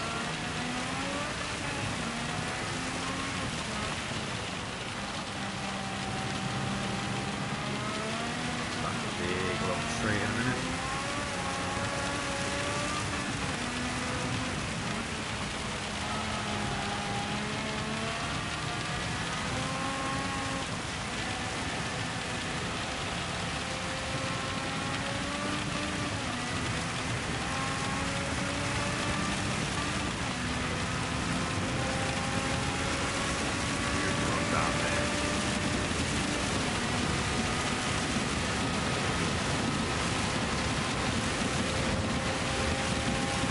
That's coggers, by the way.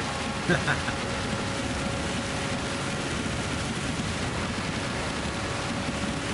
we're still moving. Tires bouncing around here, my little bit. Full throttle for you, moving. Oh, not quite. We're on the grass. Oh, dear. Just get that one.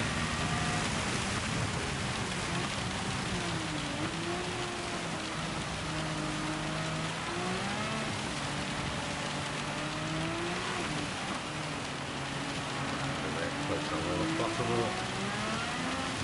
Accelerate down. We've got the mark for waiting like that. Nice one. So there we go. Lap of the Nordschleife in the wet in the brand new Honda RA272. Something I said I was going to do for the longest time as soon as that car was announced. So, absolutely awesome. Save that replay. That's the option we want. Okay, so definitely the Nordschleife is one of the craziest circuits for making you feel a little bit funny. The first time I tried it was with an LMP1 car, and it was a pretty scary experience, I can't lie. But yeah, awesome, love that one. So I'll come back out and we'll have a quick chat, see what people are saying in the comments and stuff. So yeah, absolutely awesome, love that car. Almost feels like you're taking off the bear trap from Saw whenever you take that thing off. Did I settle for it? No, not yet. Not done a settle for the Honda yet. Jodie with a cup of water. She's at work at the minute, so she'd have to, come all the way back just to throw water at me. She did kind of, I was playing, what was I playing the other day? That Pavlov on the zombies one, and I think she came up behind me then. That was horrific.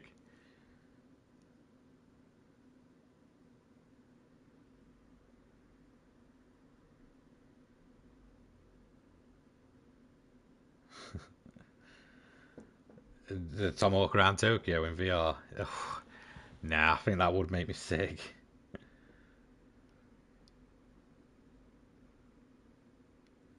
Yeah, it definitely looks amazing. It feels incredible. Definitely well optimized. It didn't feel too bad in the wet at all. Definitely makes you feel a bit funny after you've done the Nordschleife though. Compared to non-VR, it's not that bad. It really isn't. Depends on your expectations. Setup with me, I'm just playing controller. I don't want the wires.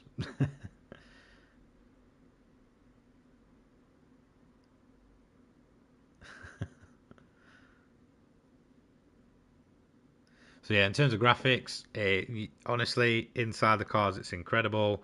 You can get a bit of blur at a distance if you got it set up properly. It's not too noticeable at all. The only thing you'll ever notice is if with the eye tracking, if you're kind of looking away, maybe out the corner of your vision, you might see a little bit of blur. That's what it does to. It's all about processing power and stuff, as far as I'm aware. But yeah.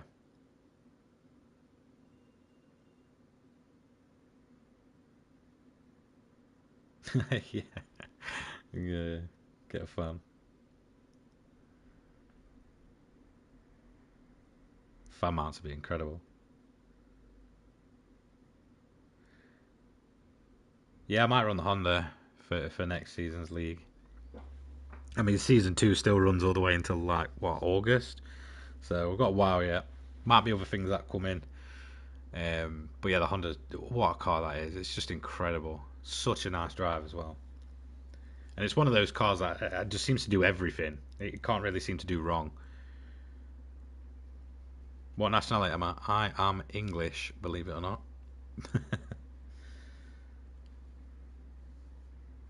Real car. Hey, that's a great idea. I feel like it'd be even crazy if you got one of motion rigs. I'd be vomiting everywhere. Yeah, it does strangely enough feel better than the MP4-4. Forza Baguette. What? No. English. Too English at times.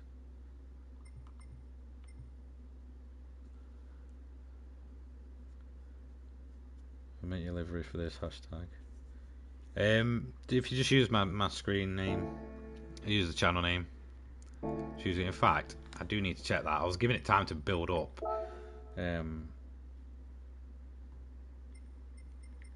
So let me just see, because I am bringing back my liveries of the week eventually. I'm just letting them build up, and whatever else I find. So yeah. Shout out to Road Dogg, by the way. He makes a ton of liveries. There's my league ones. Good old Genie. In fact, I did make another one as well. The rainbow styled one, which I can't find. Was it him that did it? Or was it the other guy? I really can't remember.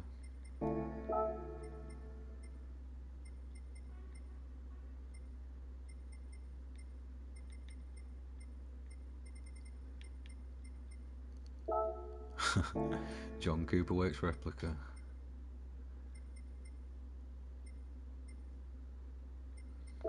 Ah, there's Radis.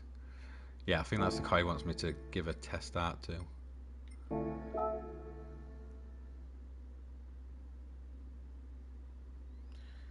What are the ascents and descents like? Not too bad, to be quite honest. I found the corkscrew was like quite easy to bear. Favourite number 13, always has been. Unlucky for some, lucky for me.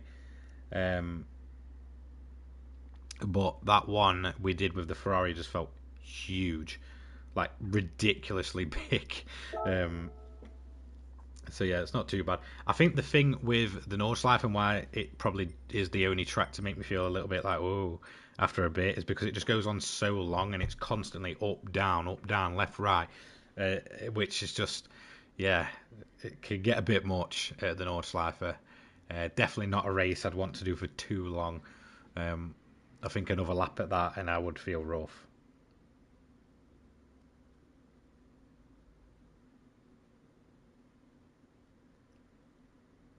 Yeah, I've already done Laguna.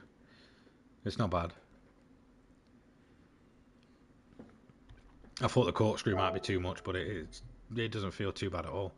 But Nordschleife, yeah, definitely does make me feel a bit like queasy after a lap because it's just non-stop. The Group 2, I tried the Nissan Group 2 the other day, mate. I can't say I was like too impressed. I think that's because it has a ton of grip, but I'll give it a bash. It's up there, isn't it? So we'll go for that one next.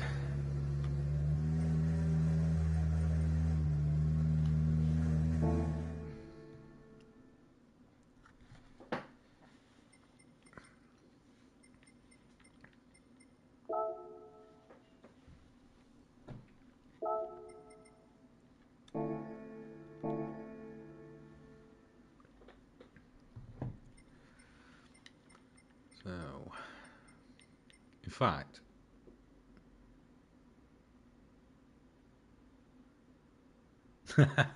passenger laps, yeah. See, I'm one of them as well. I do not like being a passenger in a car. It makes me feel horrific.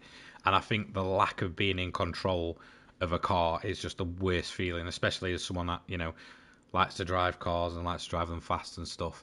There's nothing worse than being a passenger. What I may do though, I may open up a bit of an open lobby, just play around with some of the cars and such, do some free lap races. So if anyone does want to jump in, we'll just do a few messing about races.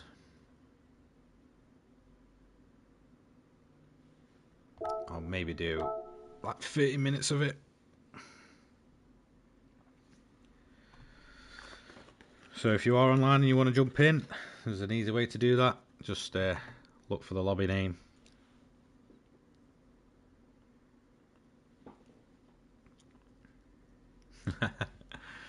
Go and walk your dog, then come back, Jays. I don't know. I might still be doing it. I might not. It's just mainly just to get a few laps in on different tracks.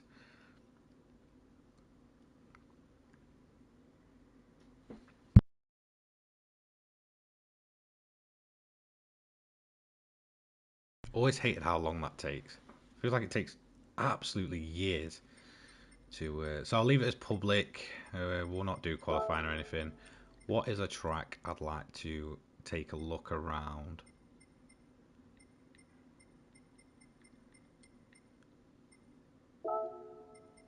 Which one was it? I feel like that'd make for a good bit of the centre. If we do 4 laps, let's do some weird slower cars. So we'll just do it at random.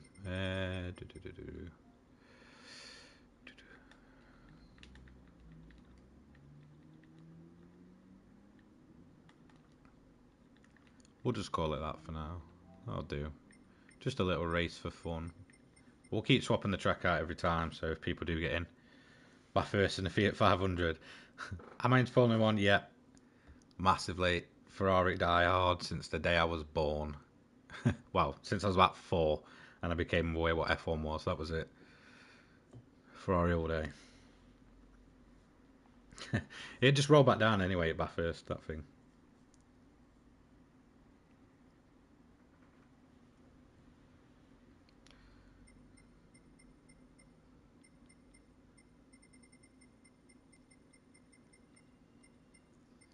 So grip reduction off track, we'll turn that to real.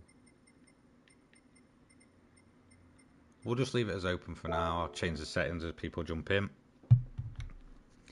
Since I'm taking a few minutes after Nordschleife, I'm not going to jump straight into another car just yet. Definitely not feeling the best after doing that. Yeah, it's not too pleasant. Any fast Americans in that league of mine? No, not that I know.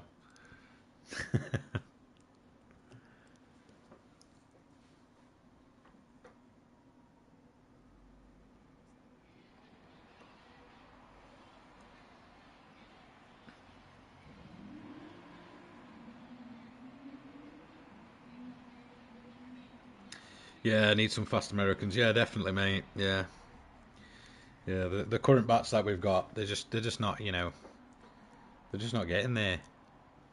I was expecting them to be better. No, I'm joking, mate.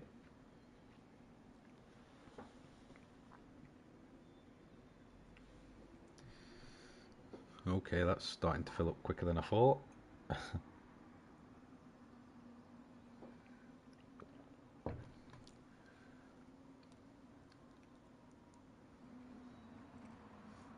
12:48. Might do what? Maybe another hour of streaming, and then yeah, probably call it a day there. There is a video coming later, just really talking about the engine swaps that are in this update. There's kind of 4 engine swaps, but 5 of them at the same time. So.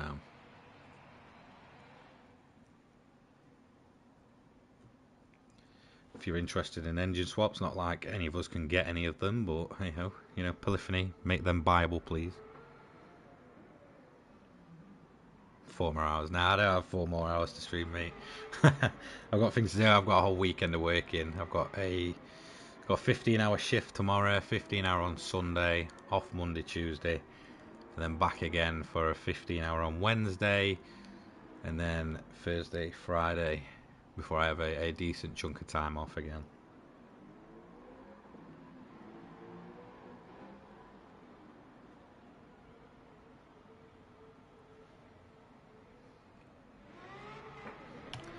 So these guys on track. No, it looks like it's glitched one of them at least.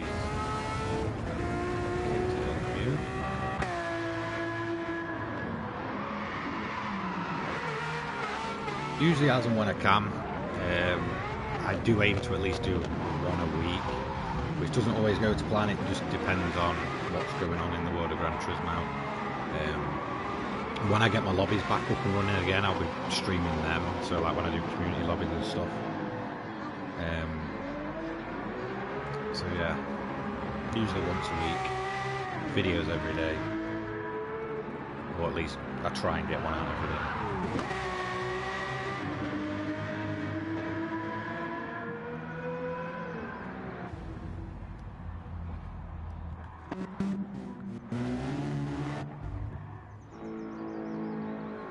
That looks like a bit of a drifty BMW, I'm going to assume.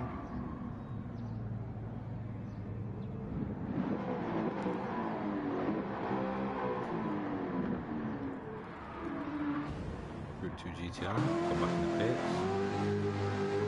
Okay, there we go. Drift beyond that. Water car, that thing is.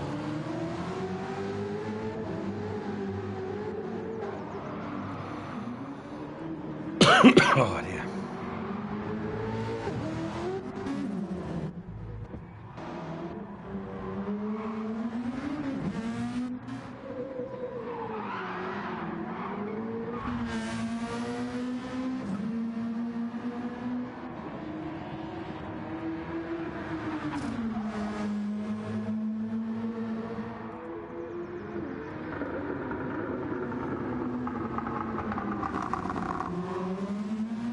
I always find race cars about Livestream like the weirdest things to look at.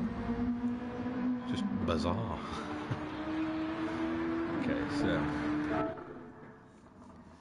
what I'm going to do, I'm going to quickly grab a drink and then I will be back.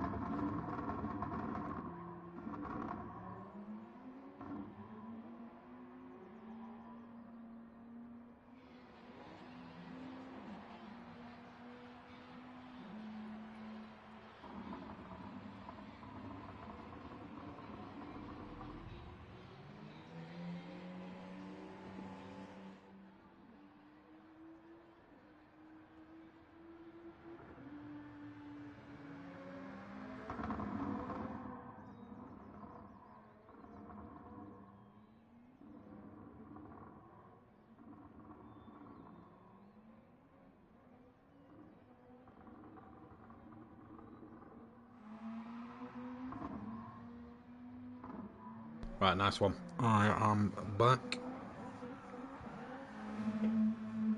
Let's go and test the Group 2.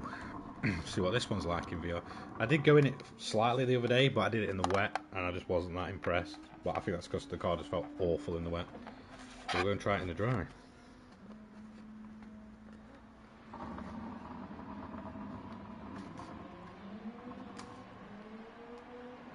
Try and get this set up properly.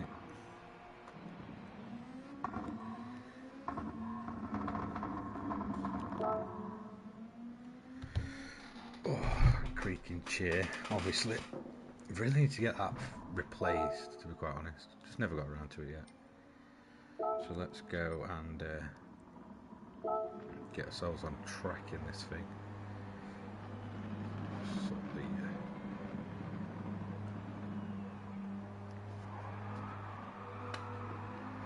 the view on that. Okay. See if we can get a couple laps in this thing. See what it feels like. Looks awesome to be in.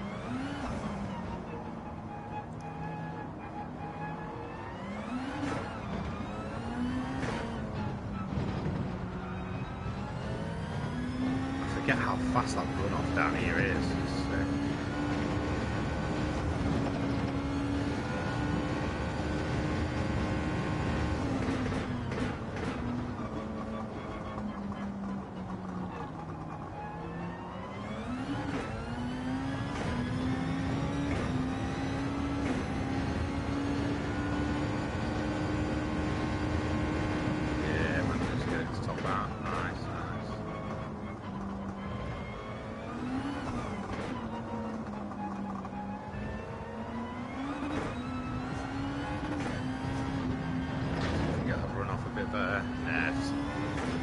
Sausage curve and that was it.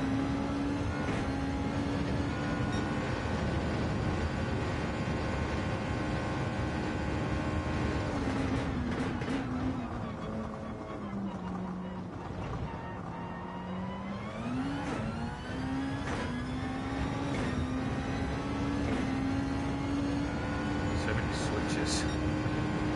Awesome.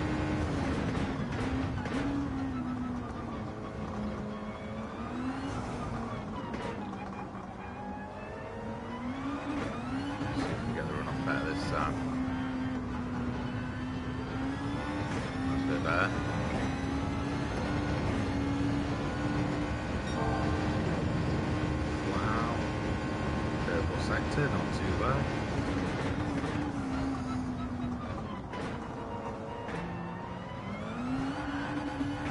Nice little kick out there. Yeah, so back in fifth. Let's just do a double change so it goes straight back out. Yeah, never noticed that before. Tons of people settled in. So the car should just drive itself back out.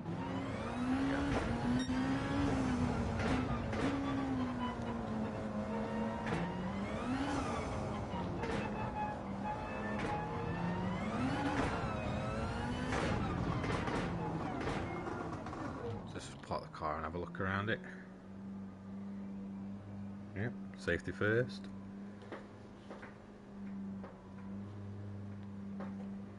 What an awesome looking car. Wow, you can even see the wheels and stuff. This is a super cool cockpit.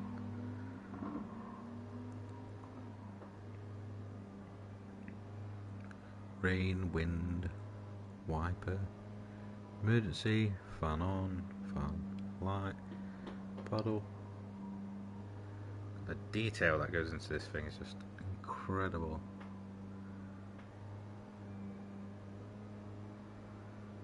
That's definitely something. Okay, so let's get the car moving again. Sure there's a car coming. Let's look at the track map. Yeah, there we go.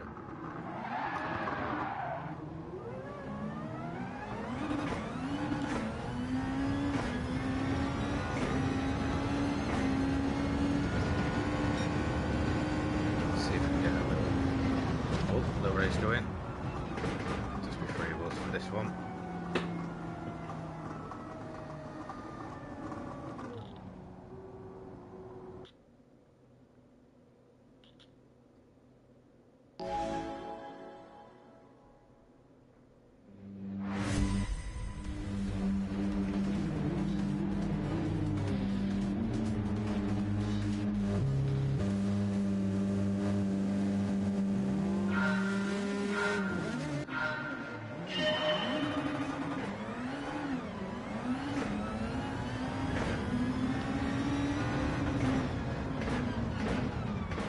My bad. Oh dear.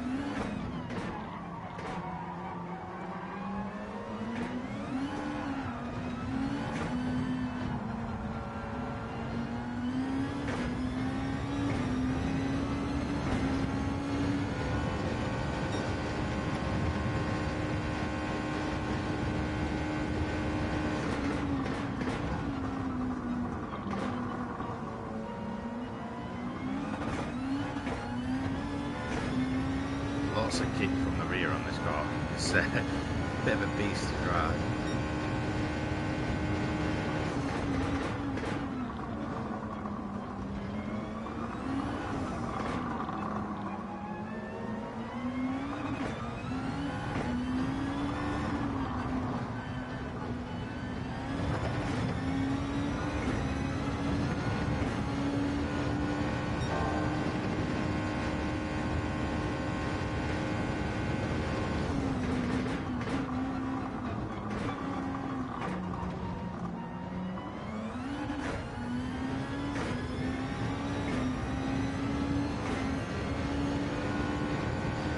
into lap 3.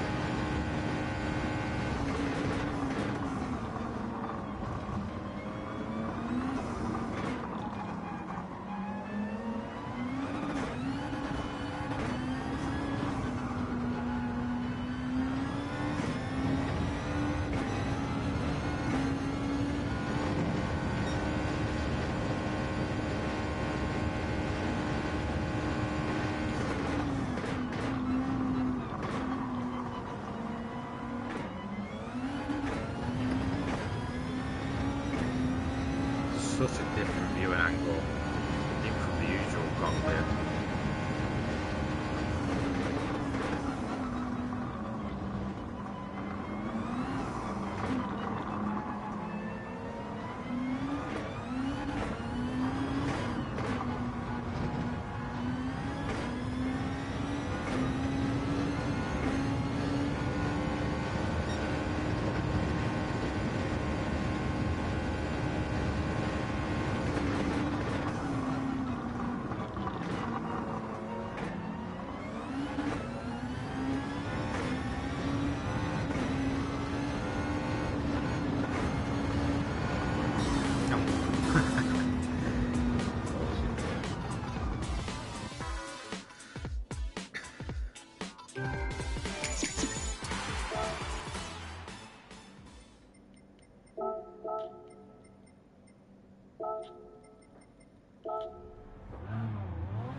Right, I was meaning to check this car out at the start of the stream, so I'll give it a checking out now. It feels horrific already because of the non-race lap brakes.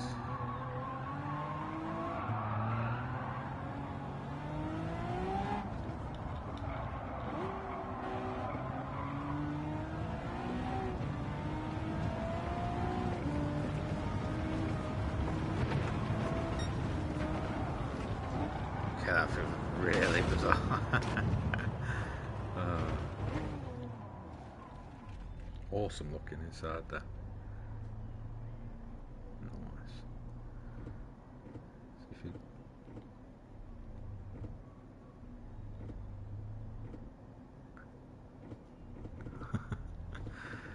A few misshifts there.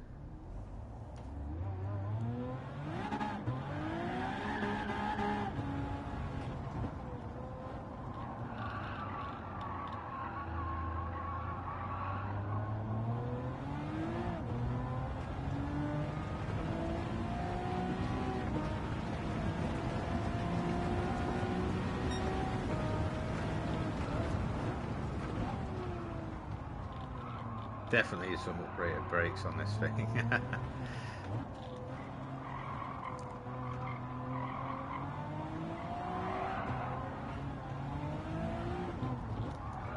and get it sideways.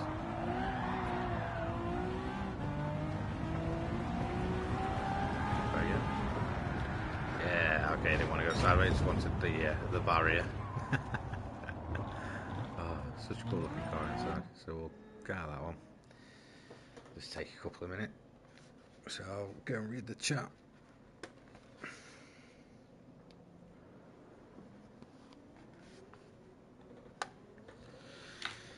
Let's see what people are saying.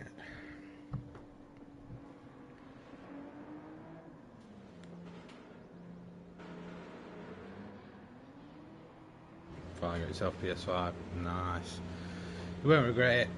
I got mine on day one, so paid over the odds because I didn't pre-order. They were so difficult to get. They are becoming a lot more common now though, which is nice.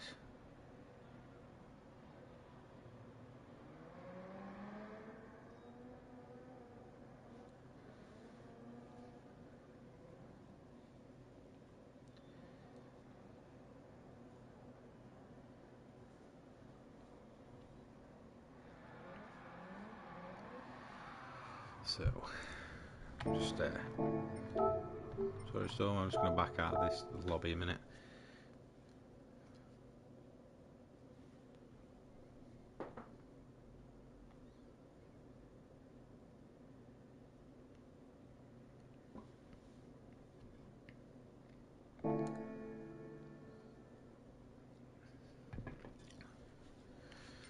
So what I may do, I may just do one more car and then call it a day there.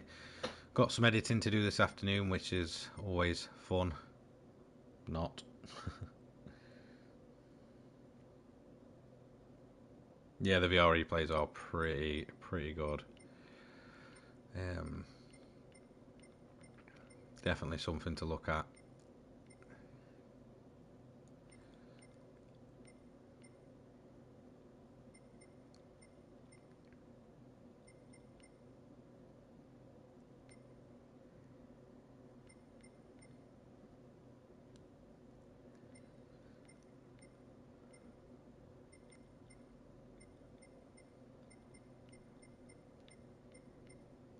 So many different cars. Especially since they're also pretty detailed on the inside, it's difficult to just pick one single car from the bunch. There's so many of them.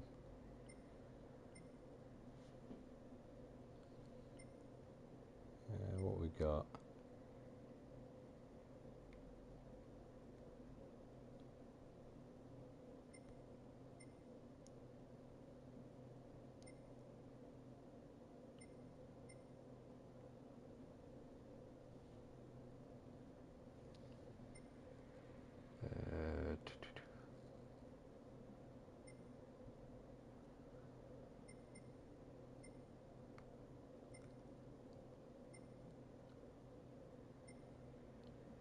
Countach. Nice. May give the old Countach a try. I think again it's just another one that's been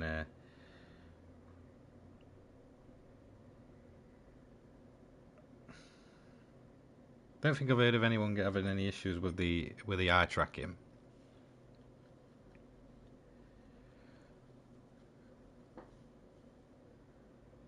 Not that I've heard well so far anyway.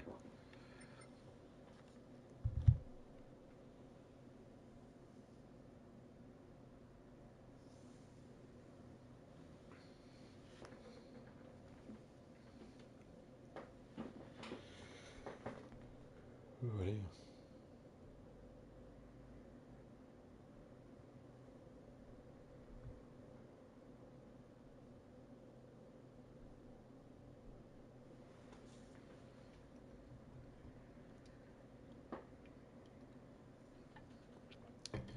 So I'll probably do the Lamborghini Countach LP400, and then we'll call it a day there. I'm trying to think of a day that I will be streaming next, which will probably be maybe Monday. I might do another VR stream, since people just kind of want to know the ins and outs. That way I get more time with it, and we can do a little bit of a journey together, really. See what it's like. So far, within GT7, it is massively impressive. I genuinely cannot complain about it, to be honest.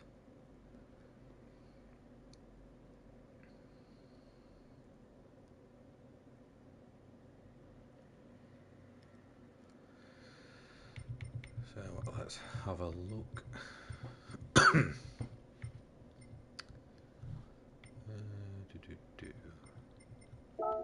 We can run the Lamborghini.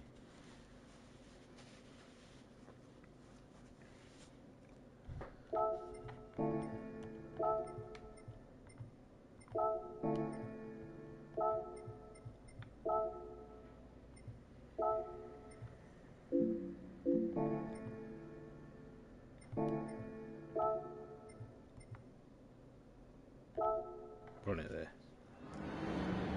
So I'll run that in a second. If you've got any questions about PSVR2, just feel free to ask away. I'll answer them the best I can. Yeah, that Resident Evil is very impressive.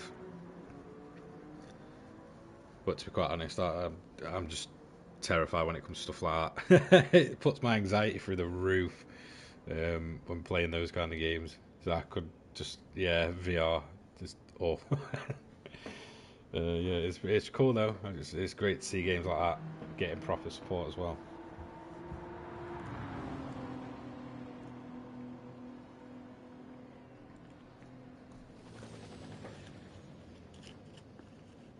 The job one's always quite good. That's definitely looking better than it did on PSVR1. A lot smoother, which is kind of what you want.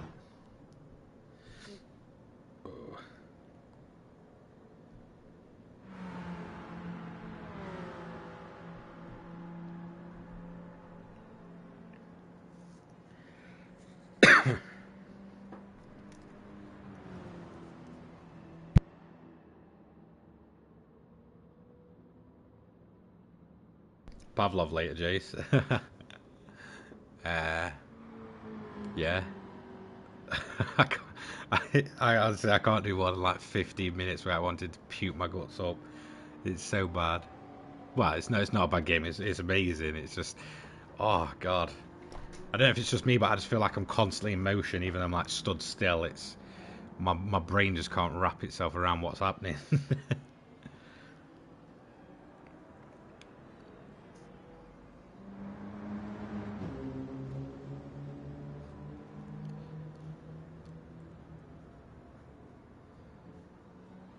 Jason, on that Pavlov, I fully recommend just like trying to use one of the snipers. It's ridiculous.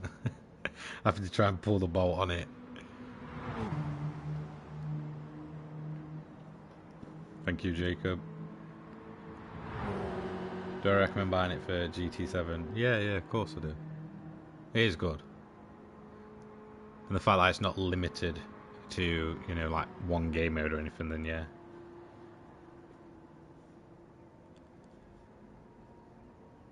Yeah, I was definitely trying to use a sniper on Pavlov and it just didn't go too well.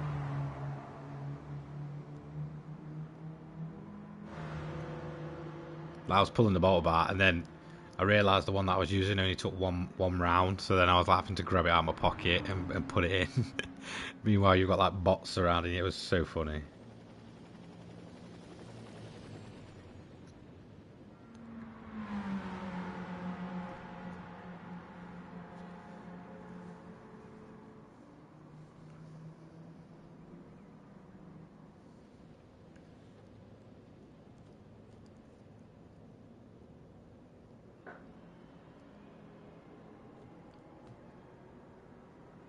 But yeah, I mean, with VR, I don't think it'd be kind of something I'd use all the time within Gran Turismo 7.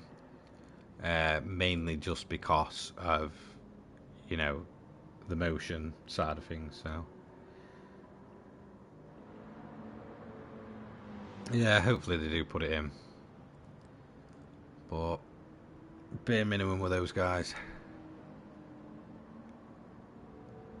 I just wasn't a massive fan of 22 either, or 21. 2020, I played hours upon hours into that game. Loved it. The online in that, I used to league race in F1 2020. It was just amazing. But 21, I wasn't a big fan of. I had kind of other things on the go. And then 22, I just felt was a massive disappointment. But that's just me personally. I know they updated it, and I never really went back to see if they did improve it. I know they did a lot of changes to how the cars feel and stuff. Yeah, the sense of scale in VR is just incredible.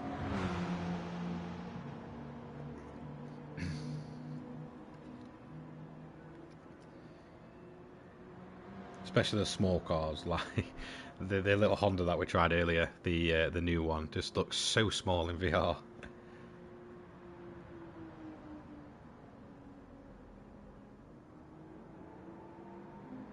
I just don't think I could do VR only.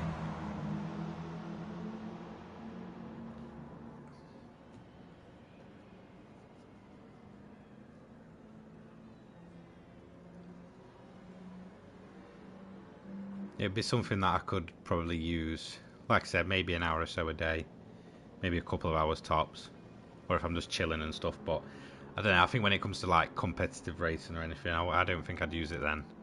I think I'm too far. Like my muscle memory is all kind of in there with like the bumper cam and stuff. So that's kind of what I'm used to. So they definitely wouldn't do me any favors in terms of winning races. I could imagine it's a great experience in sport mode and stuff, though.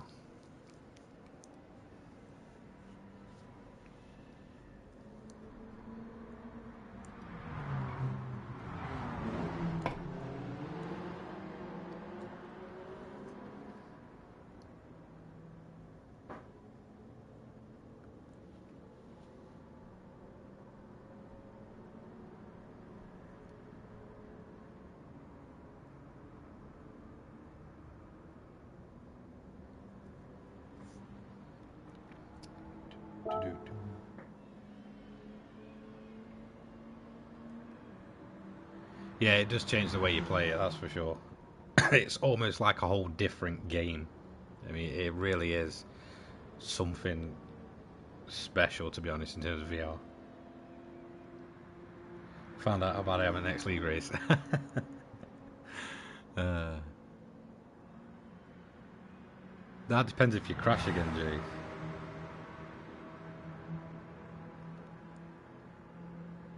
I mean, last time you, you took Dave out and you left.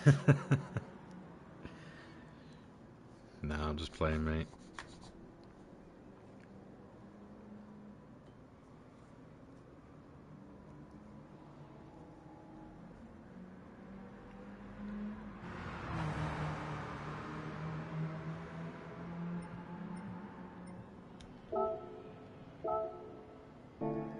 Comfort softs. Oh dear.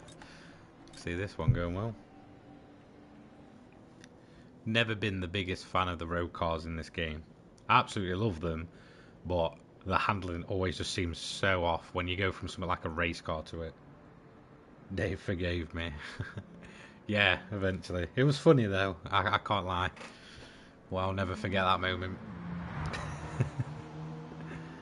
I mean, I don't think I'll ever forget round 1 of season 2 where everybody was just rusty and everybody decided they were going to leave and rage quit. That's funny. Yeah, Red Bull Ring last season was definitely the one that I'll never forget.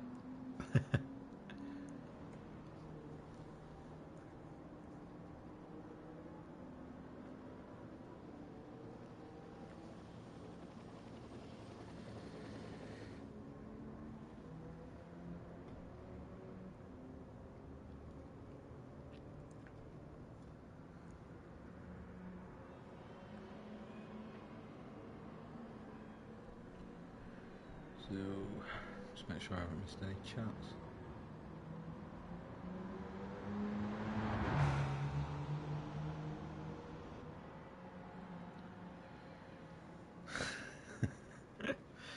Yeah, I could imagine.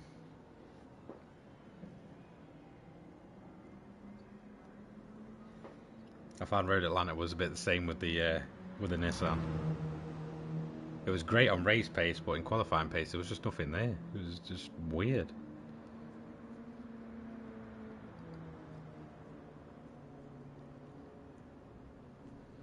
Because I think on the last lap of the last race, I took fastest lap on like half-worn mediums, just out of nowhere.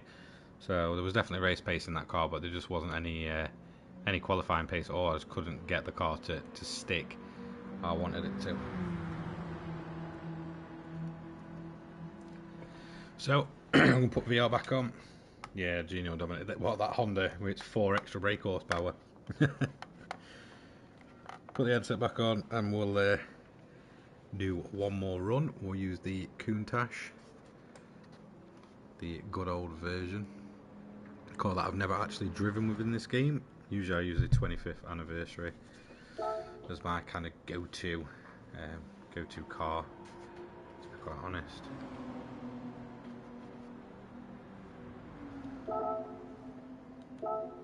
So let's see how this goes.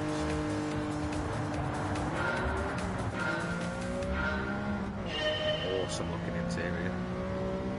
Very nice.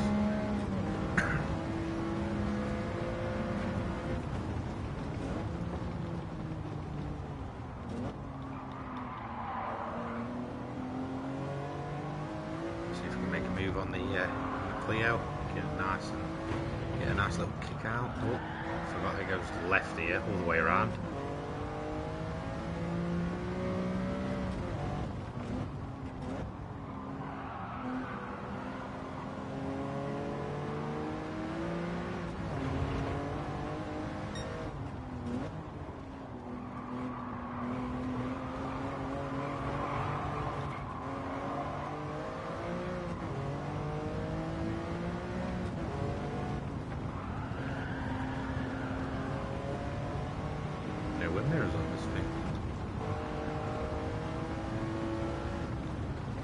love the seating angle on this car.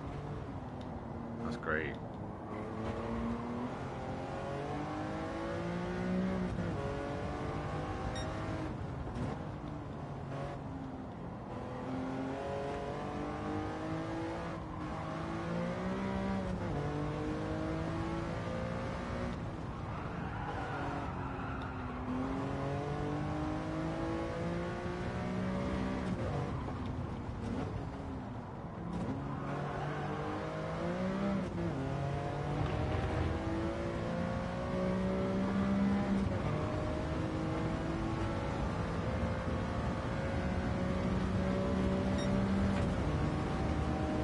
I don't think we're going to outrun that Mercedes. We're going to attempt it though.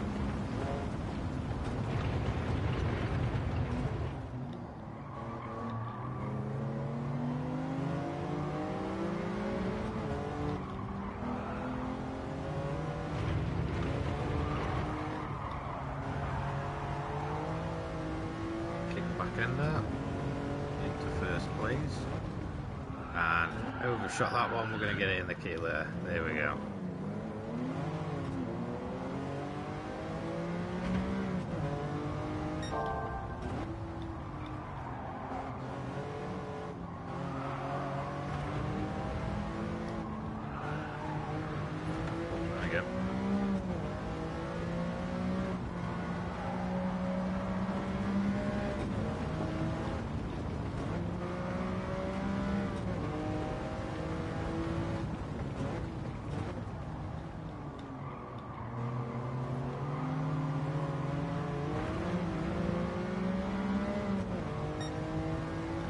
Inside down here.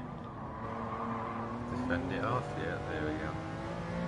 Nice. Should have a decent run to the finish.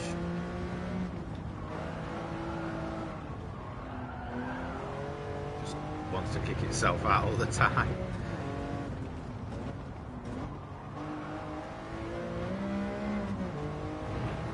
And there we go. Back onto the final street.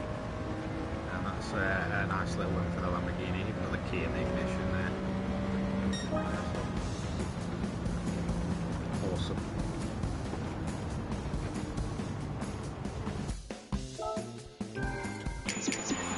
So, there we have it.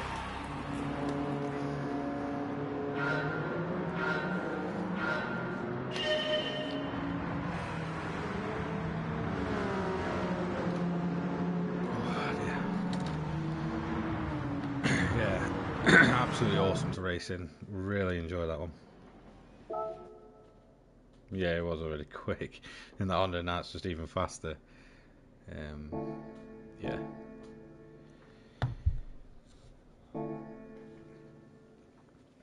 So I have it. Drove a bunch of cars. I will try and do another live stream with VR on Monday. I'm working this weekend, so I won't really be around. We'll have content coming out, so you don't want to miss that. I've got a video coming out later on. No, I didn't do a 2 and 3 yet. Another video on tomorrow, and then I will have another video on Sunday, live stream Monday, and maybe get a video out Monday. I'll see how I feel. But yeah, thanks for joining, guys. It's been absolutely awesome. I will keep doing more of these PSVR streams because you guys seem to enjoy it. And it definitely gives you at least a bit of a perspective if you are thinking about getting it yourself. So thank you so much, and I will see you all later on. I hope you all have a great day.